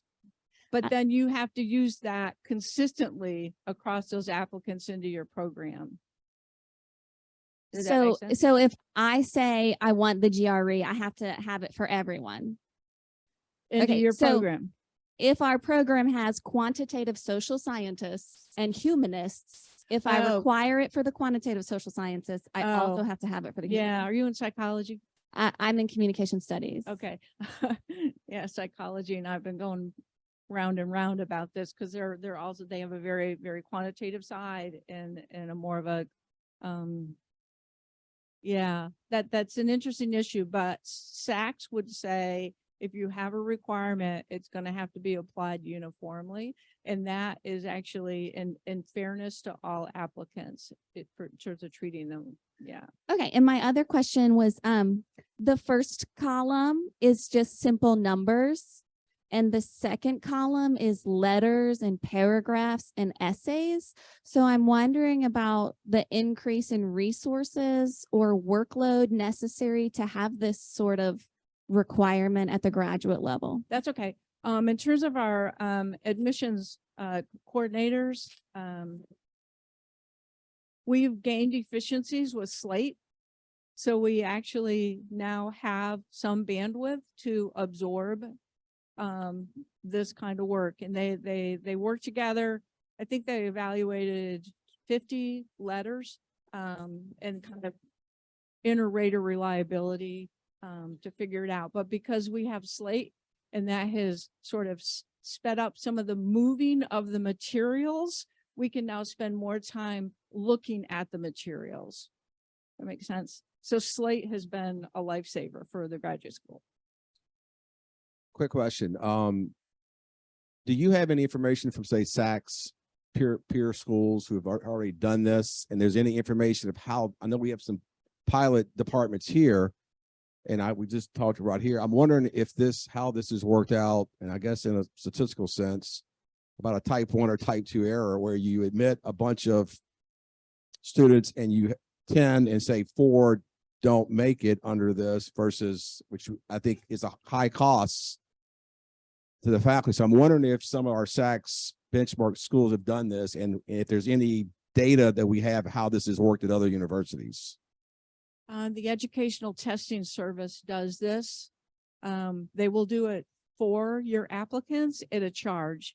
And No, but I'm saying, like, say, if we were to benchmark, say, UT Knoxville or our Sachs peer schools, if you've talked to someone there who's implemented these policies and how that has worked in terms of the students coming in, if they succeeded, how many have not gotten through qualifying exams, or et cetera, et cetera. That's more. yeah, that's a long-term study for, there are some of our colleagues in the SEC. I meet with them monthly. who are venturing in a very similar direction. We are sort of out on the front in terms of the SEC, but the Educational Testing Service already does this nationwide if you wish to have your applicants pay for that service. And we've chosen not to do that. I'll just add 2 seconds because I think when in my monthly meetings with the SEC deans of the graduate school, there's a lot of interest in what we're doing because they're facing the same problems. And especially, I mean, LSU, I see Cappy's over there. I mean, LSU Online, like most online programs at universities, are getting lots of new different types of students, you know, some of which failed out of undergraduate and they're coming back 30 years later and they're going to be driven to succeed. So this is a problem that's common. I think we're on the front. We've had meetings with the Council of Graduate Deans in Louisiana, which is I think about 15 or so deans of the graduate school or associate deans. And they are also very interested in sort of figuring out like, oh, how is this working?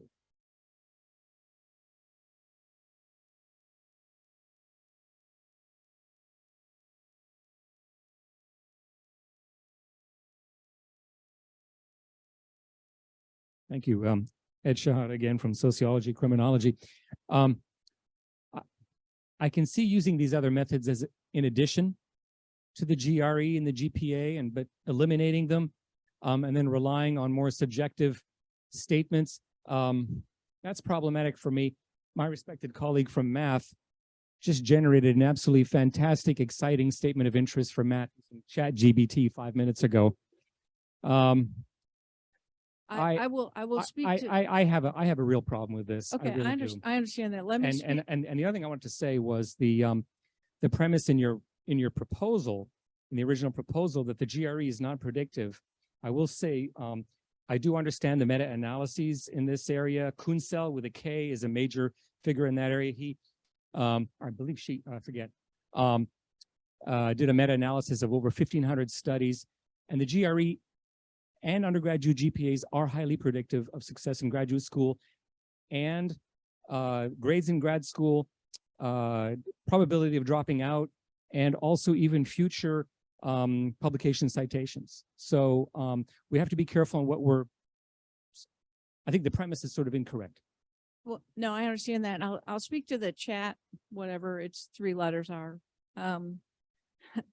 So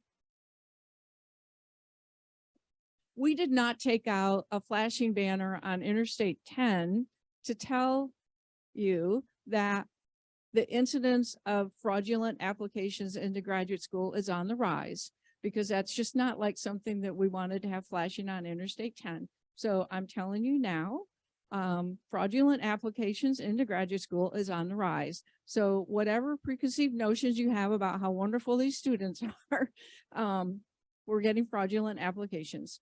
We're getting fraudulent transcripts. We're getting fraudulent personal statements. We're getting fraudulent letters of reference that look like they're coming in on letterhead. So we have purchased an additional software package that you don't even realize is running because it runs so quickly. There's a little time lag on the graduate school side, but there's no time lag on the department side that checks all of these materials. Chat's going to be a new thing, but we are now actively assessing the validity of all of these documents. So we are taking steps because we are acknowledging that the landscape of graduate admissions processes is changing and that we have to be on guard for fraudulent materials. So we're taking those steps, and we will be dealing with chat like everybody else in the room is going to be dealing with it on exams, right? So that piece of the puzzle we're already trying to deal with. We are not getting rid of the GPA. We are not. We are allowing the departments to decide if they think a standardized test and which standardized test and what score on that particular standardized test measures success in their particular programs.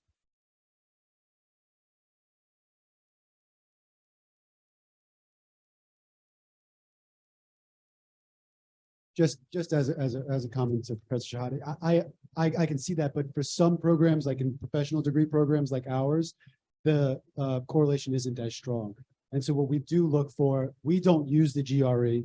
And we've found that many students who perhaps underperformed as undergrads, they've gone and they've worked for 10 years, they've come and they've had great success in our program in these professional degrees. So I think what this gives us an opportunity is that in the past, we were hamstrung by the requirements of the GRE. And every year we had to appeal and ask for an exception. This just gives us the flexibility to avoid that, but it doesn't mean that you can't use it. I think that's kind of the point.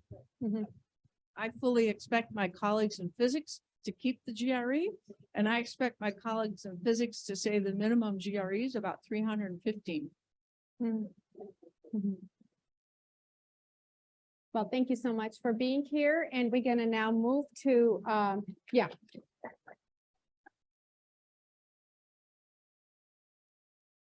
We're gonna vote or Dan?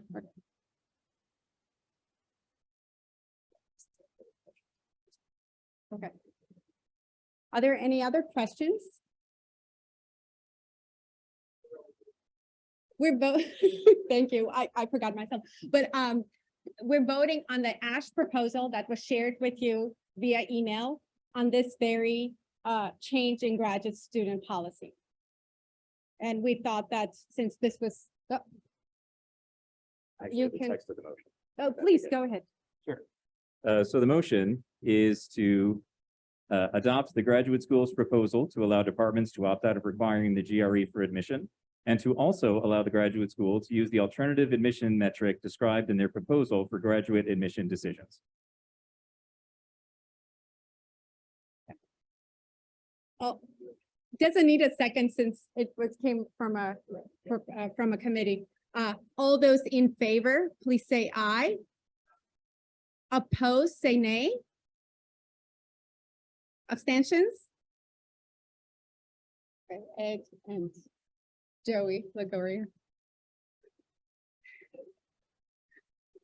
And Scott Baldridge. Okay, so 3 abstentions. Okay, thank you. We will, thank you, Carol, for being here. We will now move to Louis Mohammed to make his presentation on Phi Kappa Phi, and let me just. Oh.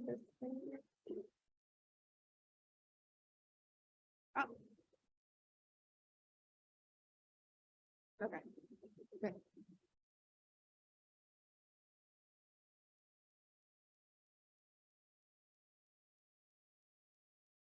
All right, good afternoon. Thank you, Anissa, for the opportunity to talk to you about a pleasant topic. This topic is about giving away money. How many times you heard that? Not too many times. So Phi Kappa Phi is an organization that basically exists on campus for 93 years. And it recognizes our best and brightest, both at the student level as well as the faculty level. And what I'm gonna do is basically give you some information. There are handouts on the table, a whole lot more in detail. So please take one, share it with your faculty, with your students. There is a lot of money out there for students who qualify. So please make sure you take one.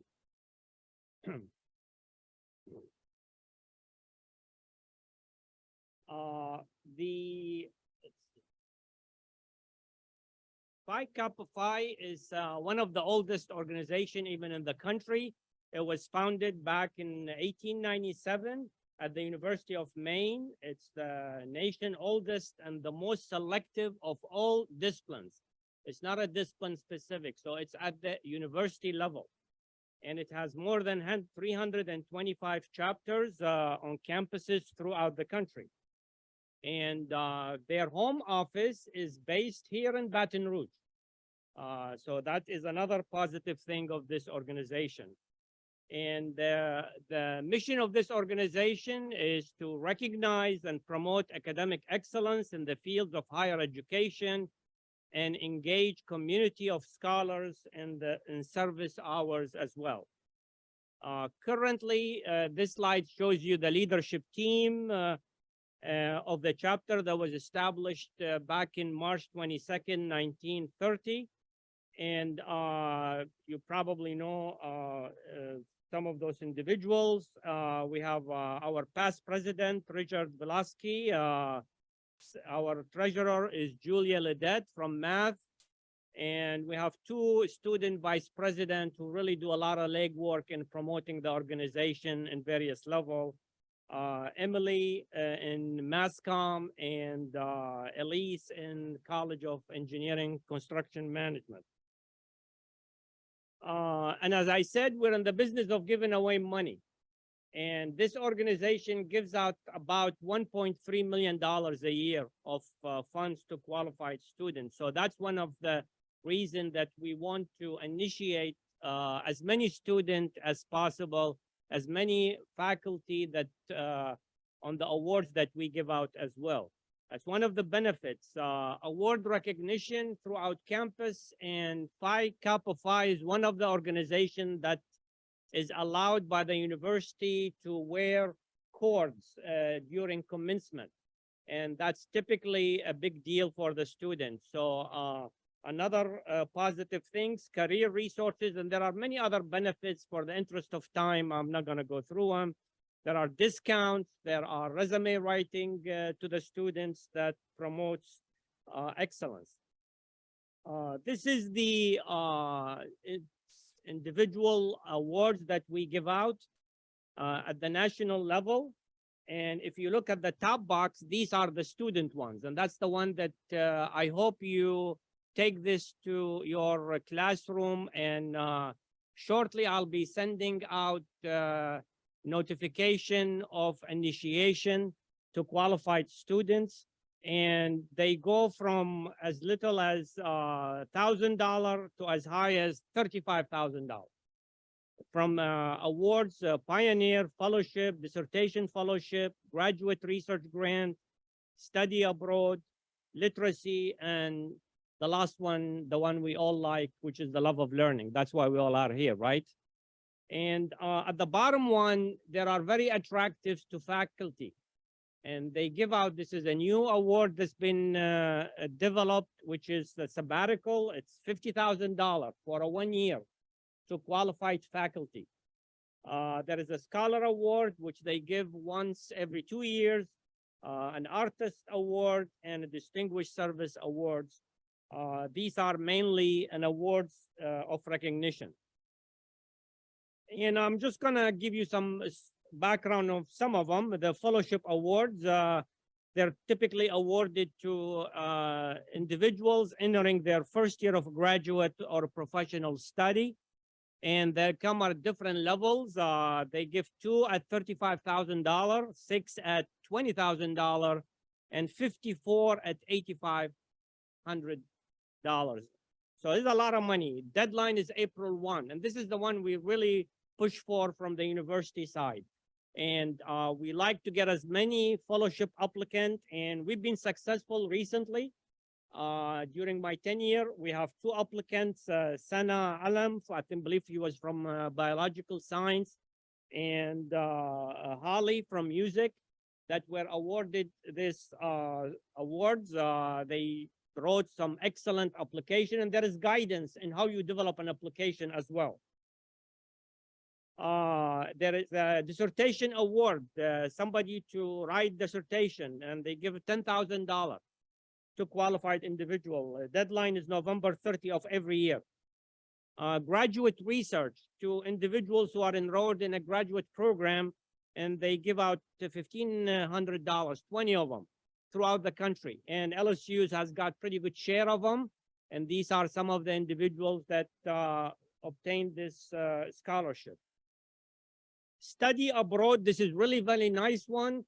And I think we need to even capture more in terms of awarding this, because this scholarship does not require the applicant to be a member of Phi Kappa Phi, because they can apply for it at the freshman, sophomore level, which is typically not part of the criteria for the enrollment into the this membership. So I am in touch with our study abroad office. And again, I encourage any of your students who is interested, is to consider this, and the deadline to apply is March 15. And there is a Love of Learning Award. Again, this is basically, it promotes postgraduate studies on career development to Phi Kappa Phi members, including graduate or professional studies, doctoral program, and so on. They can use money for travel or any other things they want to. Again, LSU has been pretty good in obtaining awards. This is Irene that got this award last year, and the deadline is June 30th. And literacy grant, it also promotes the topic of literacy to individuals, and this $2,500 award. And in addition to the national award, our chapter also gives award. And we give awards to our outstanding juniors, outstanding seniors, MS and PhD. And you might say, what is an outstanding? I'll get to that in a minute. And also we give award to those who apply to the national fellowship. So if you apply for those, we also give you money for the first and the second. And we had a couple of them last year. In addition to this, we award our staff and faculty. For example, we give award to $1,000 to the best instructor. And we give award to non-tenured faculty on a tenure track, but they're non-tenured. And in these three categories of disciplines, natural and physical science, humanities, and creative and performing arts. And I want to thank the provost office and that helps us in disseminating this information. Now I kind of put faces to name. Thank you for giving me access to broadcast to the deans, department chairs, and directors of these awards. So make sure that if you don't get them, I'm going to be sending them out late February, early March. So if you don't get them, make sure you tell your department chairs, did you get it? And so that, because a lot of times department chair or the dean's office, they don't disseminate that information to their faculty. So please ask for them. We do a lot of service activity in this organization as well. We've done Fall Fest. We participate in community services, clean community events we did in October. We have activities going on this spring. Go Big. We participate with the Kiwanis Club in their initiative to raise funds. And also we collect books and disseminate it to the Friends of the Library as well. All this information are on our website, LSU website. We have also a Facebook page that you can subscribe to and obtain information. This shows you what we have done. We initiated about, or we send out qualified about 3,000 students from LSU. This is our initiation event that occurred back in April 19. And I'm sure you recognize the room you see in that picture, right? And that was our provost giving us the keynote speaker, and hopefully I will make the public invitation to our provost in here, and he will accept and give us the keynote presentation at our April event coming up. And I know that Provost, you are a Phi Kappa Phi member as well. I looked you up, so you're there.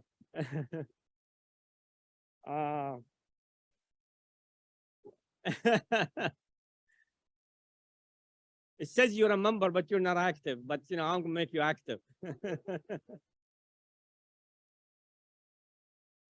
So this is what you want to know.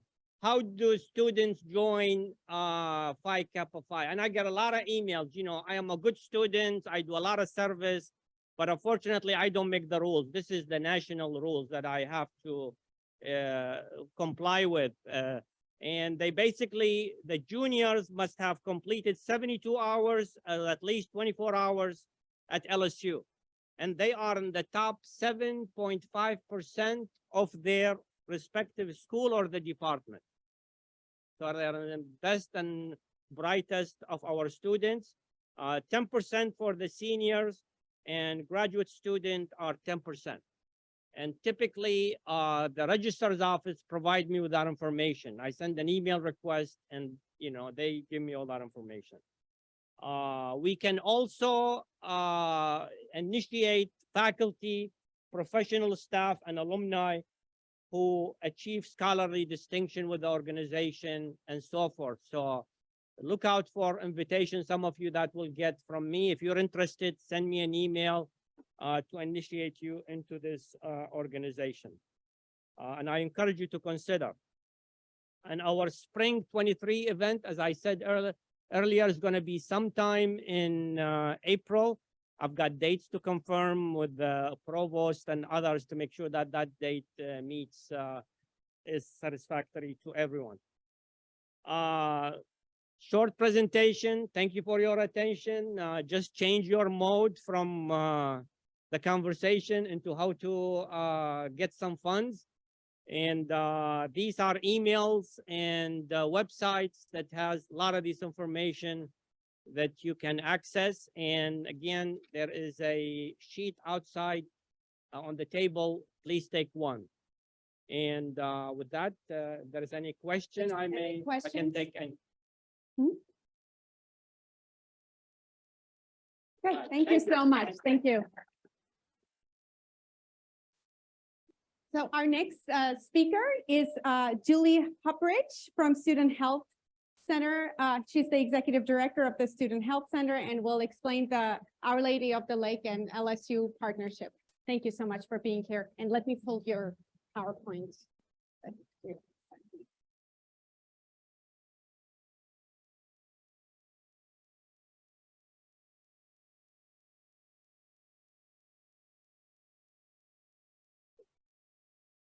Oh, there. Yeah, thank you. Sorry about that.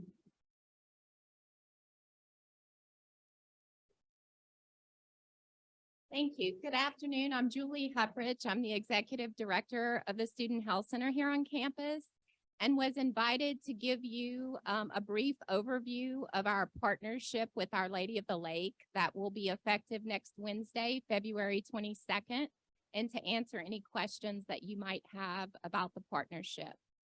You may know our partnership is part of a larger championship partnership with Our Lady of the Lake. It involves a significant partnership with the athletic department. I'm sure if you have attended an athletic event or watched an athletic event this academic year, you've probably seen something about the partnership. In addition to that, there is a research component. There is a component related to NCI designation for the campus, and then also a new science building that's part of the overarching partnership. So I thought it might be helpful just to give you an overview of our services. I'm hoping that many of you know about the Student Health Center and have encouraged students to use us. But I think one of the things that makes college health special is that we really do have an integrated approach to care that is pretty rare in terms of community health care. And so we like to say we offer one-stop shopping for students. We have 4 distinct units or programs within the Student Health Center. They're all located in the same building. So we have medical clinics, which is primary care. We have a number of specialty clinics. And then we have supporting ancillary services. So students can get physical rehab in our building. They can get diagnostic imaging and laboratory as well. On the second floor, we have mental health service where we support students individually through counseling. We also offer different groups throughout the semester. And then on the ground floor of the Student Health Center is what we consider our outreach arm of the Student Health Center, which is wellness and health promotion. So while students can come into the building for wellness coaching or nutrition counseling, we're also out and about in the community sharing information about how to stay healthy and be well. And then last, but certainly not least, is the Lighthouse program. And this is our sexual violence support and prevention program that helps survivors of sexual violence navigate the university system, plug into support resources, and also if they choose to file a judicial or criminal case, we can assist them in that process. So to kind of give you an overview of how the partnership will impact services, hopefully you can kind of see the nuance, but all of the items in blue are going to be areas that Our Lady of the Lake will manage, and the items in purple are areas that we will maintain. For the most part, Our Lady of the Lake will operationalize mental health service and our medical clinic, with the exception of the GYN clinic. And then LSU will remain operating wellness and health promotion, the Lighthouse program, and the GYN clinic.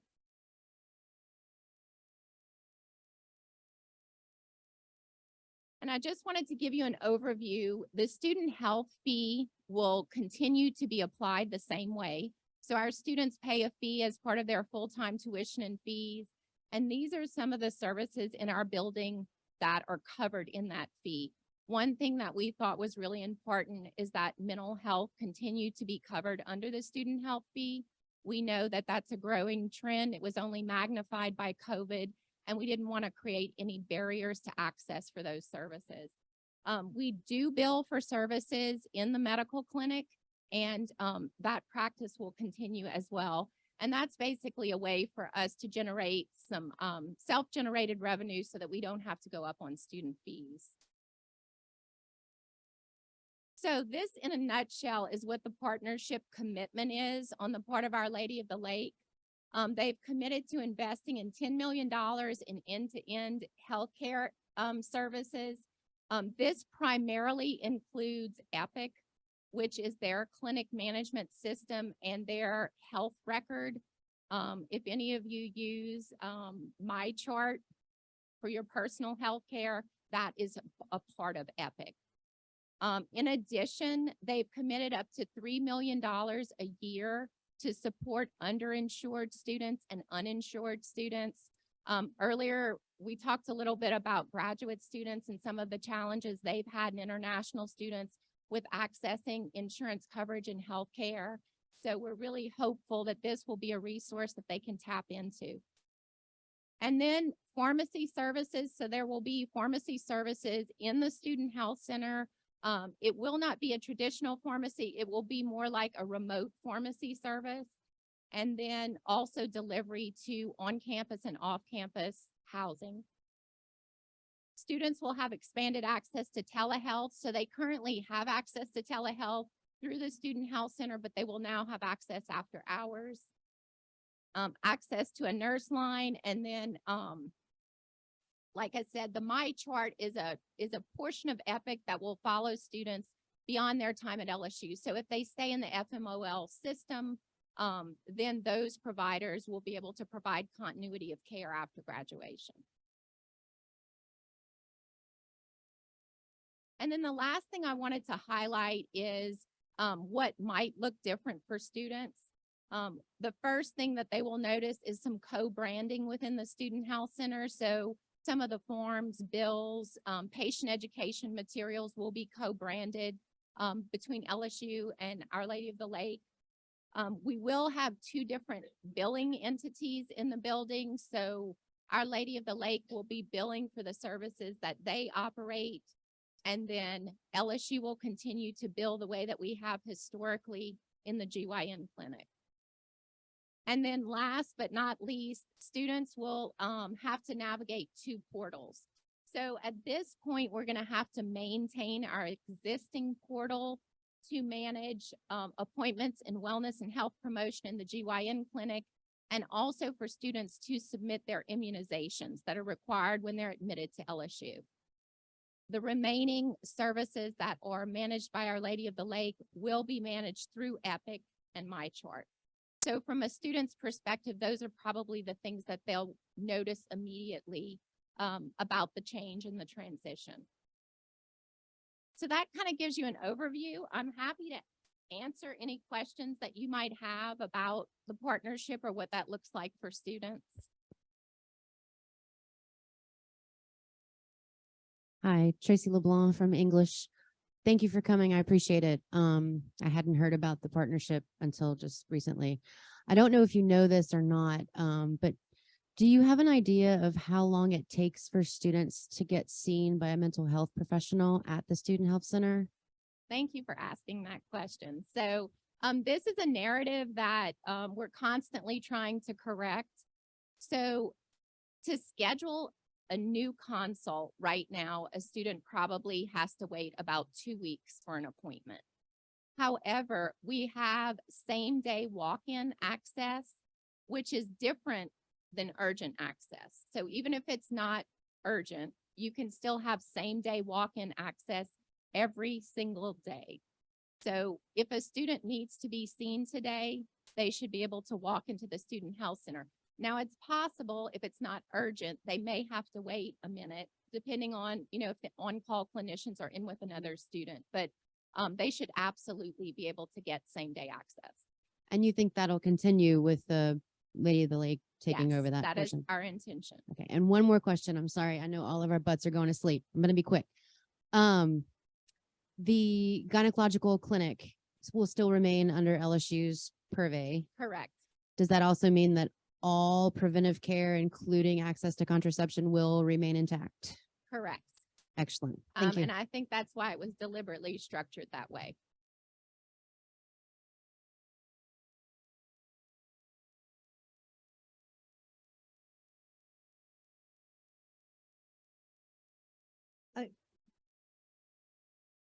Okay, quick question.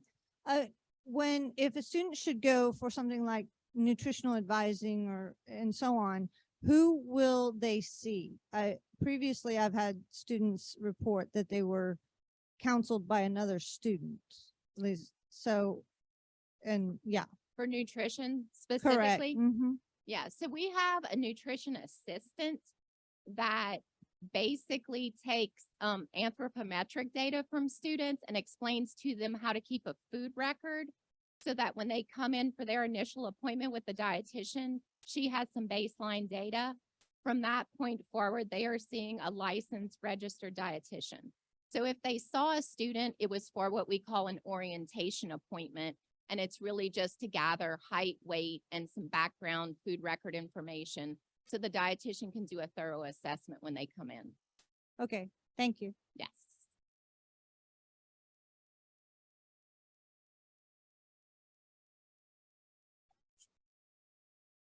I remember faculty being concerned about students being able to have access to birth control and things like that because of this relationship with Our Lady of the Lake, which is a Catholic background. Can you address that issue? Access to birth control? Is that what you said? Access to birth control? Yeah, so again, the GYN clinic will remain operated by LSU. So we will be able to continue to offer those services. And the existing staff, including all of our providers, are remaining LSU employees. They'll actually be leased by Our Lady of the Lake. But I can tell you, have a deep passion for college health and a strong commitment to continue to offer inclusive care that we know is best practice in college health.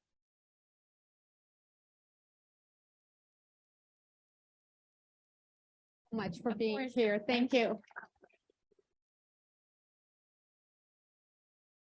Well, thank you so much. This is probably our epic meeting. I promise we won't do this again, but our last but not least, we have facility services, Brian Andrews and Gerald Sansoni here to do a presentation on the extreme temperatures. Thank you so much for waiting and for being here. Yeah.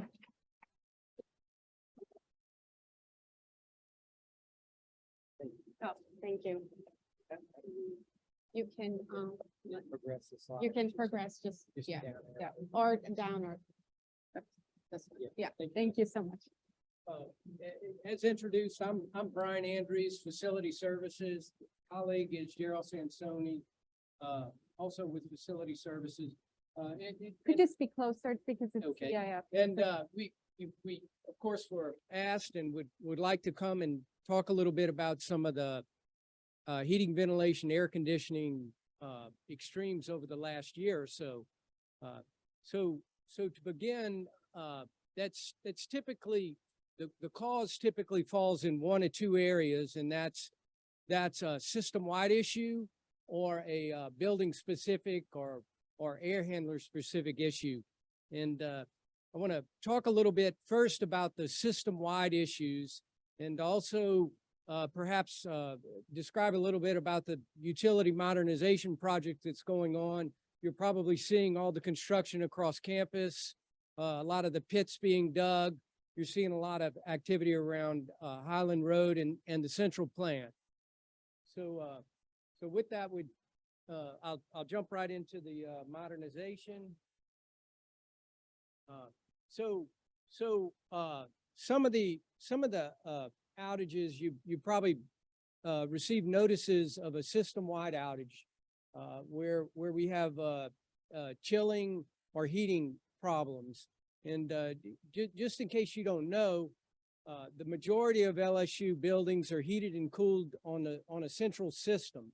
So in the powerhouse, which is just southeast of the stadium, there are large industrial chillers which chill water. That water gets pumped throughout campus, underground, into buildings, into the air conditioning systems to provide the cooling. And likewise, steam is generated and travels through piping underground to campus buildings. Now, if we have some kind of an upset at the central plant, it can affect the entire campus. And over the last year, we've had quite an increase in the number of system-wide outages.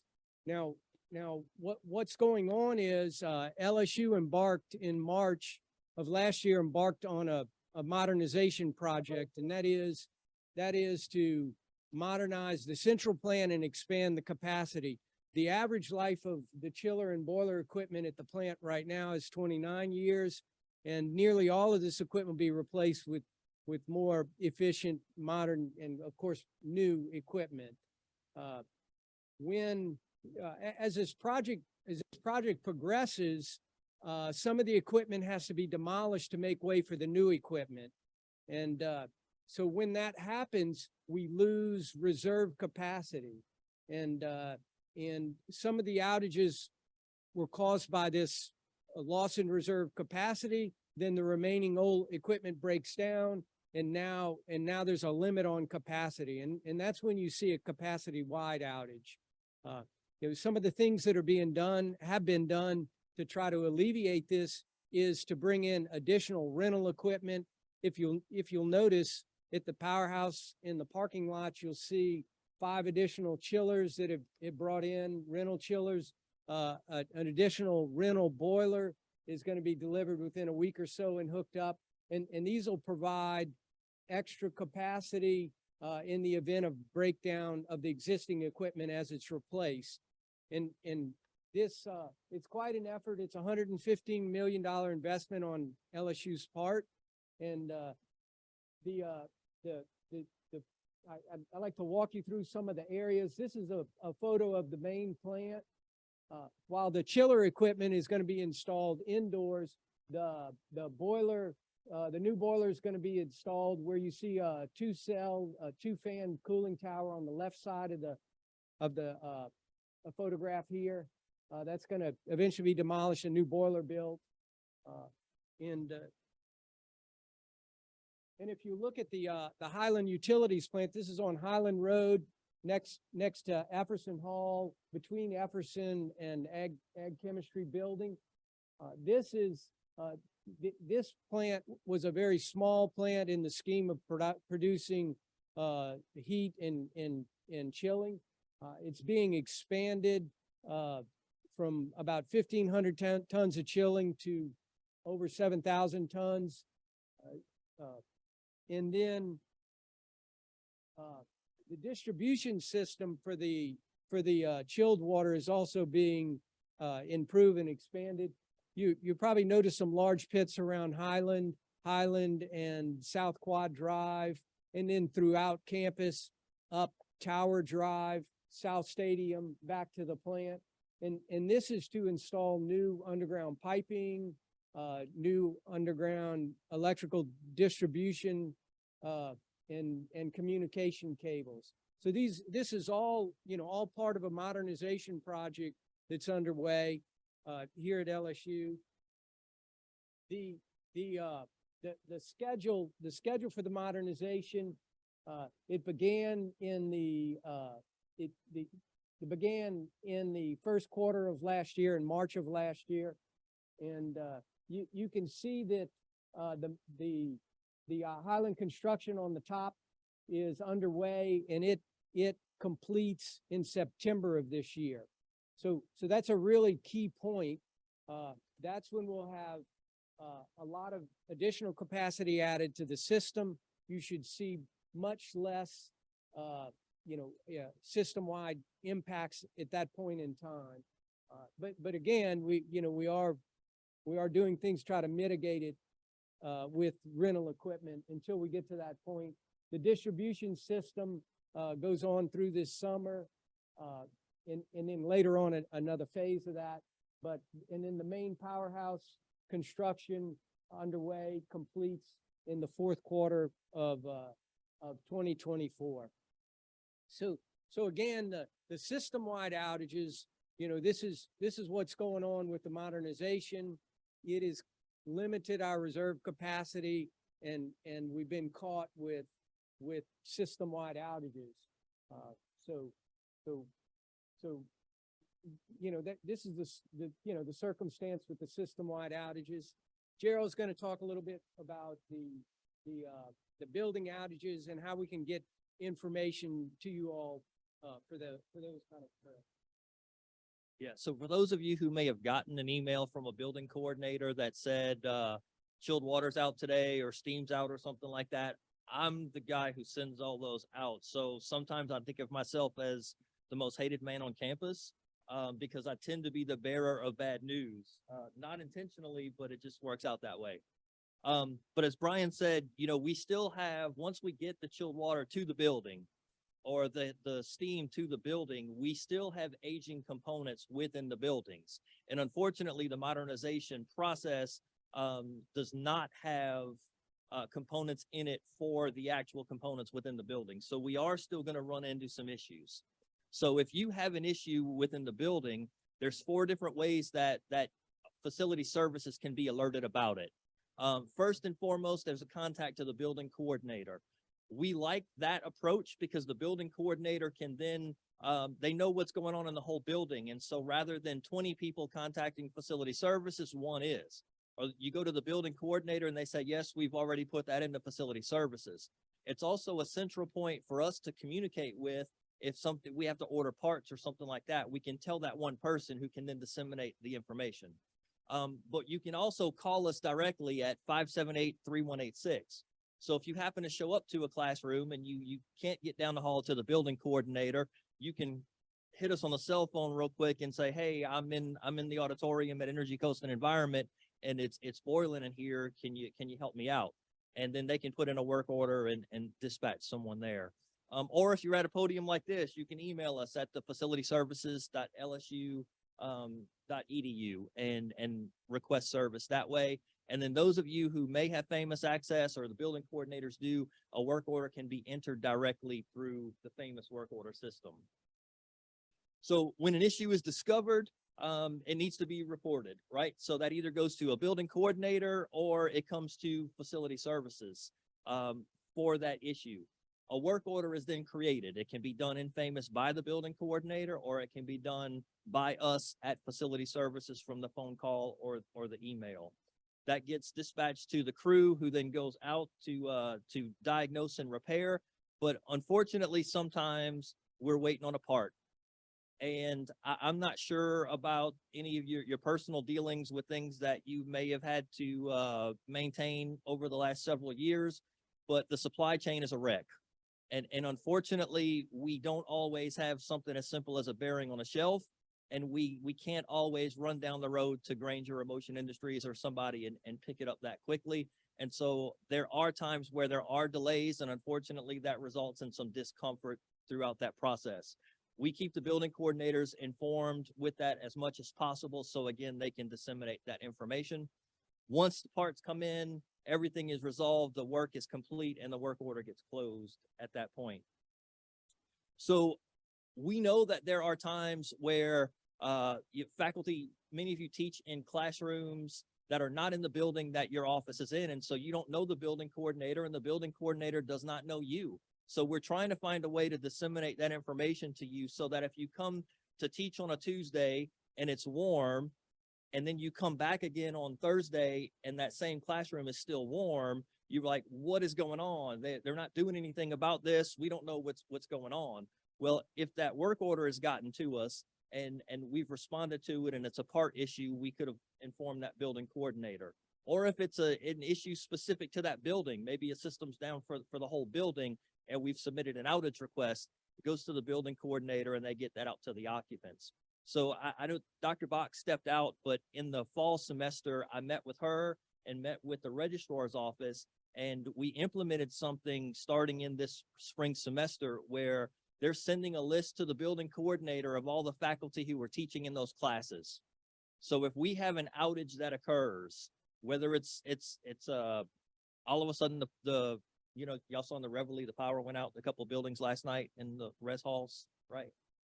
If that happens in an academic building, we send that outage notification out and they do that. Or we're planning an outage. We have something coming up next week with STEAM that goes to that building coordinator. They can send those out to those occupants.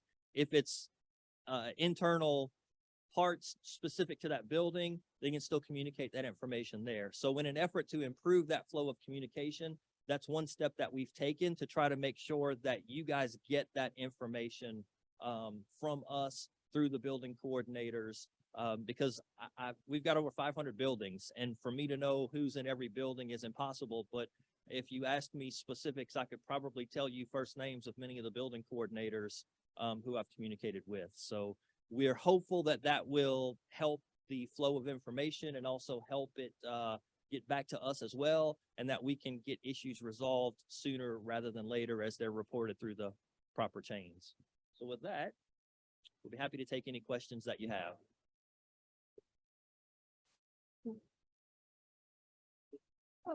Can you come up to the mic so it captures on the video? Thank you so much for the presentation. I think one of the issues which a lot of faculties face is the lack of response in a timely manner from the facility services. So in the beginning of this year, the building I am in, Nicholson Hall, was unlivable. People couldn't just work. People were just working remotely for up to 3 weeks. And it was only when the senior vice provost stepped in personally, then our issues got resolved. Like my chair was communicating with the building coordinator. We were sending requests every day, and for 2 weeks, nothing was happening. So I understand the supply chain issues. I understand a lot of renovations are happening, and I'm sympathetic to all that. But I think if there can be a better communication from the facility services side in a timely manner, that can really alleviate many concerns.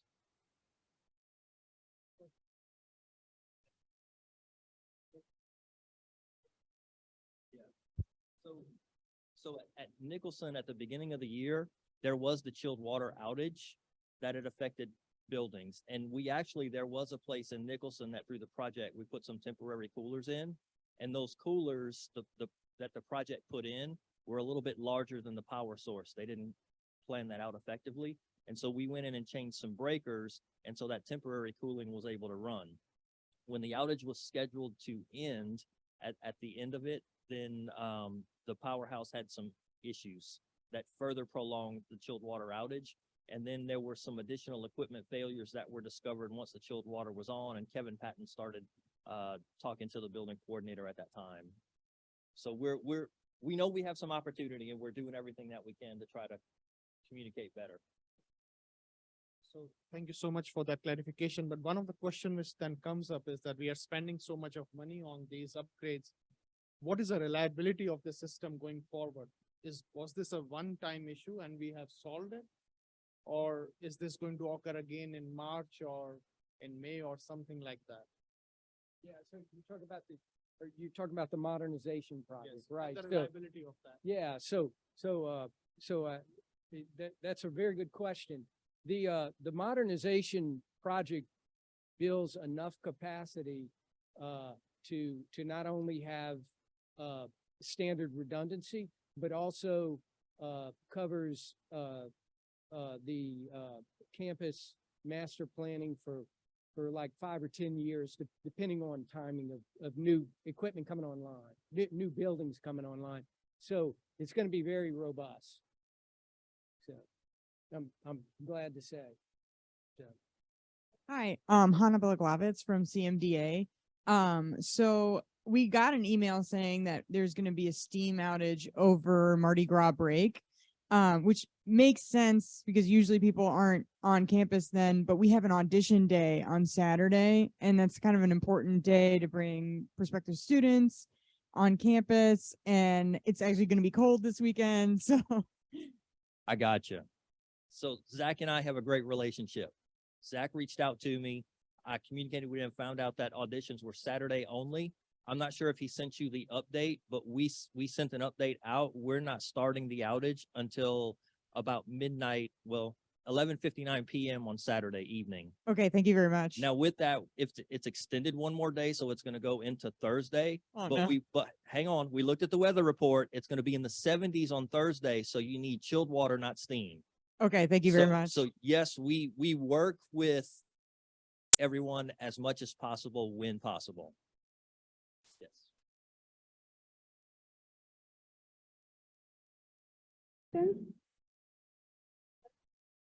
Yes, thank you so much for coming. Thank you. Thank you so much. Yeah, I just like to kind of finish by saying, we have a lot of challenges. We have a lot of old equipment, and we're going to do everything we can to keep that in as best repair as we can. But under all circumstances, we at least want to communicate the status so you're well aware of what's going on. So if you're not getting that, the building coordinator will call Gerald. If you can't get Gerald, will call me, and we'll get you the information and try to give you the status. So thanks again. We really appreciate the communication, truly. Thank you for being here. Thank you. So on that note, just one more announcement to what look out for from me. Tomorrow, I'll be sending you a happy email about a faculty social we're gonna have next Friday. So please watch out tomorrow from Faculty Senate email. And I really want to thank John Snow for making this happen. So thank you so much. There'll be hors d'oeuvres and we'll just mingle together. It's for senators. And please bring your loved ones or anyone you want. On that note, is there a motion to adjourn? All those in favor say aye. Thank you so much for bearing with us today. Thank you.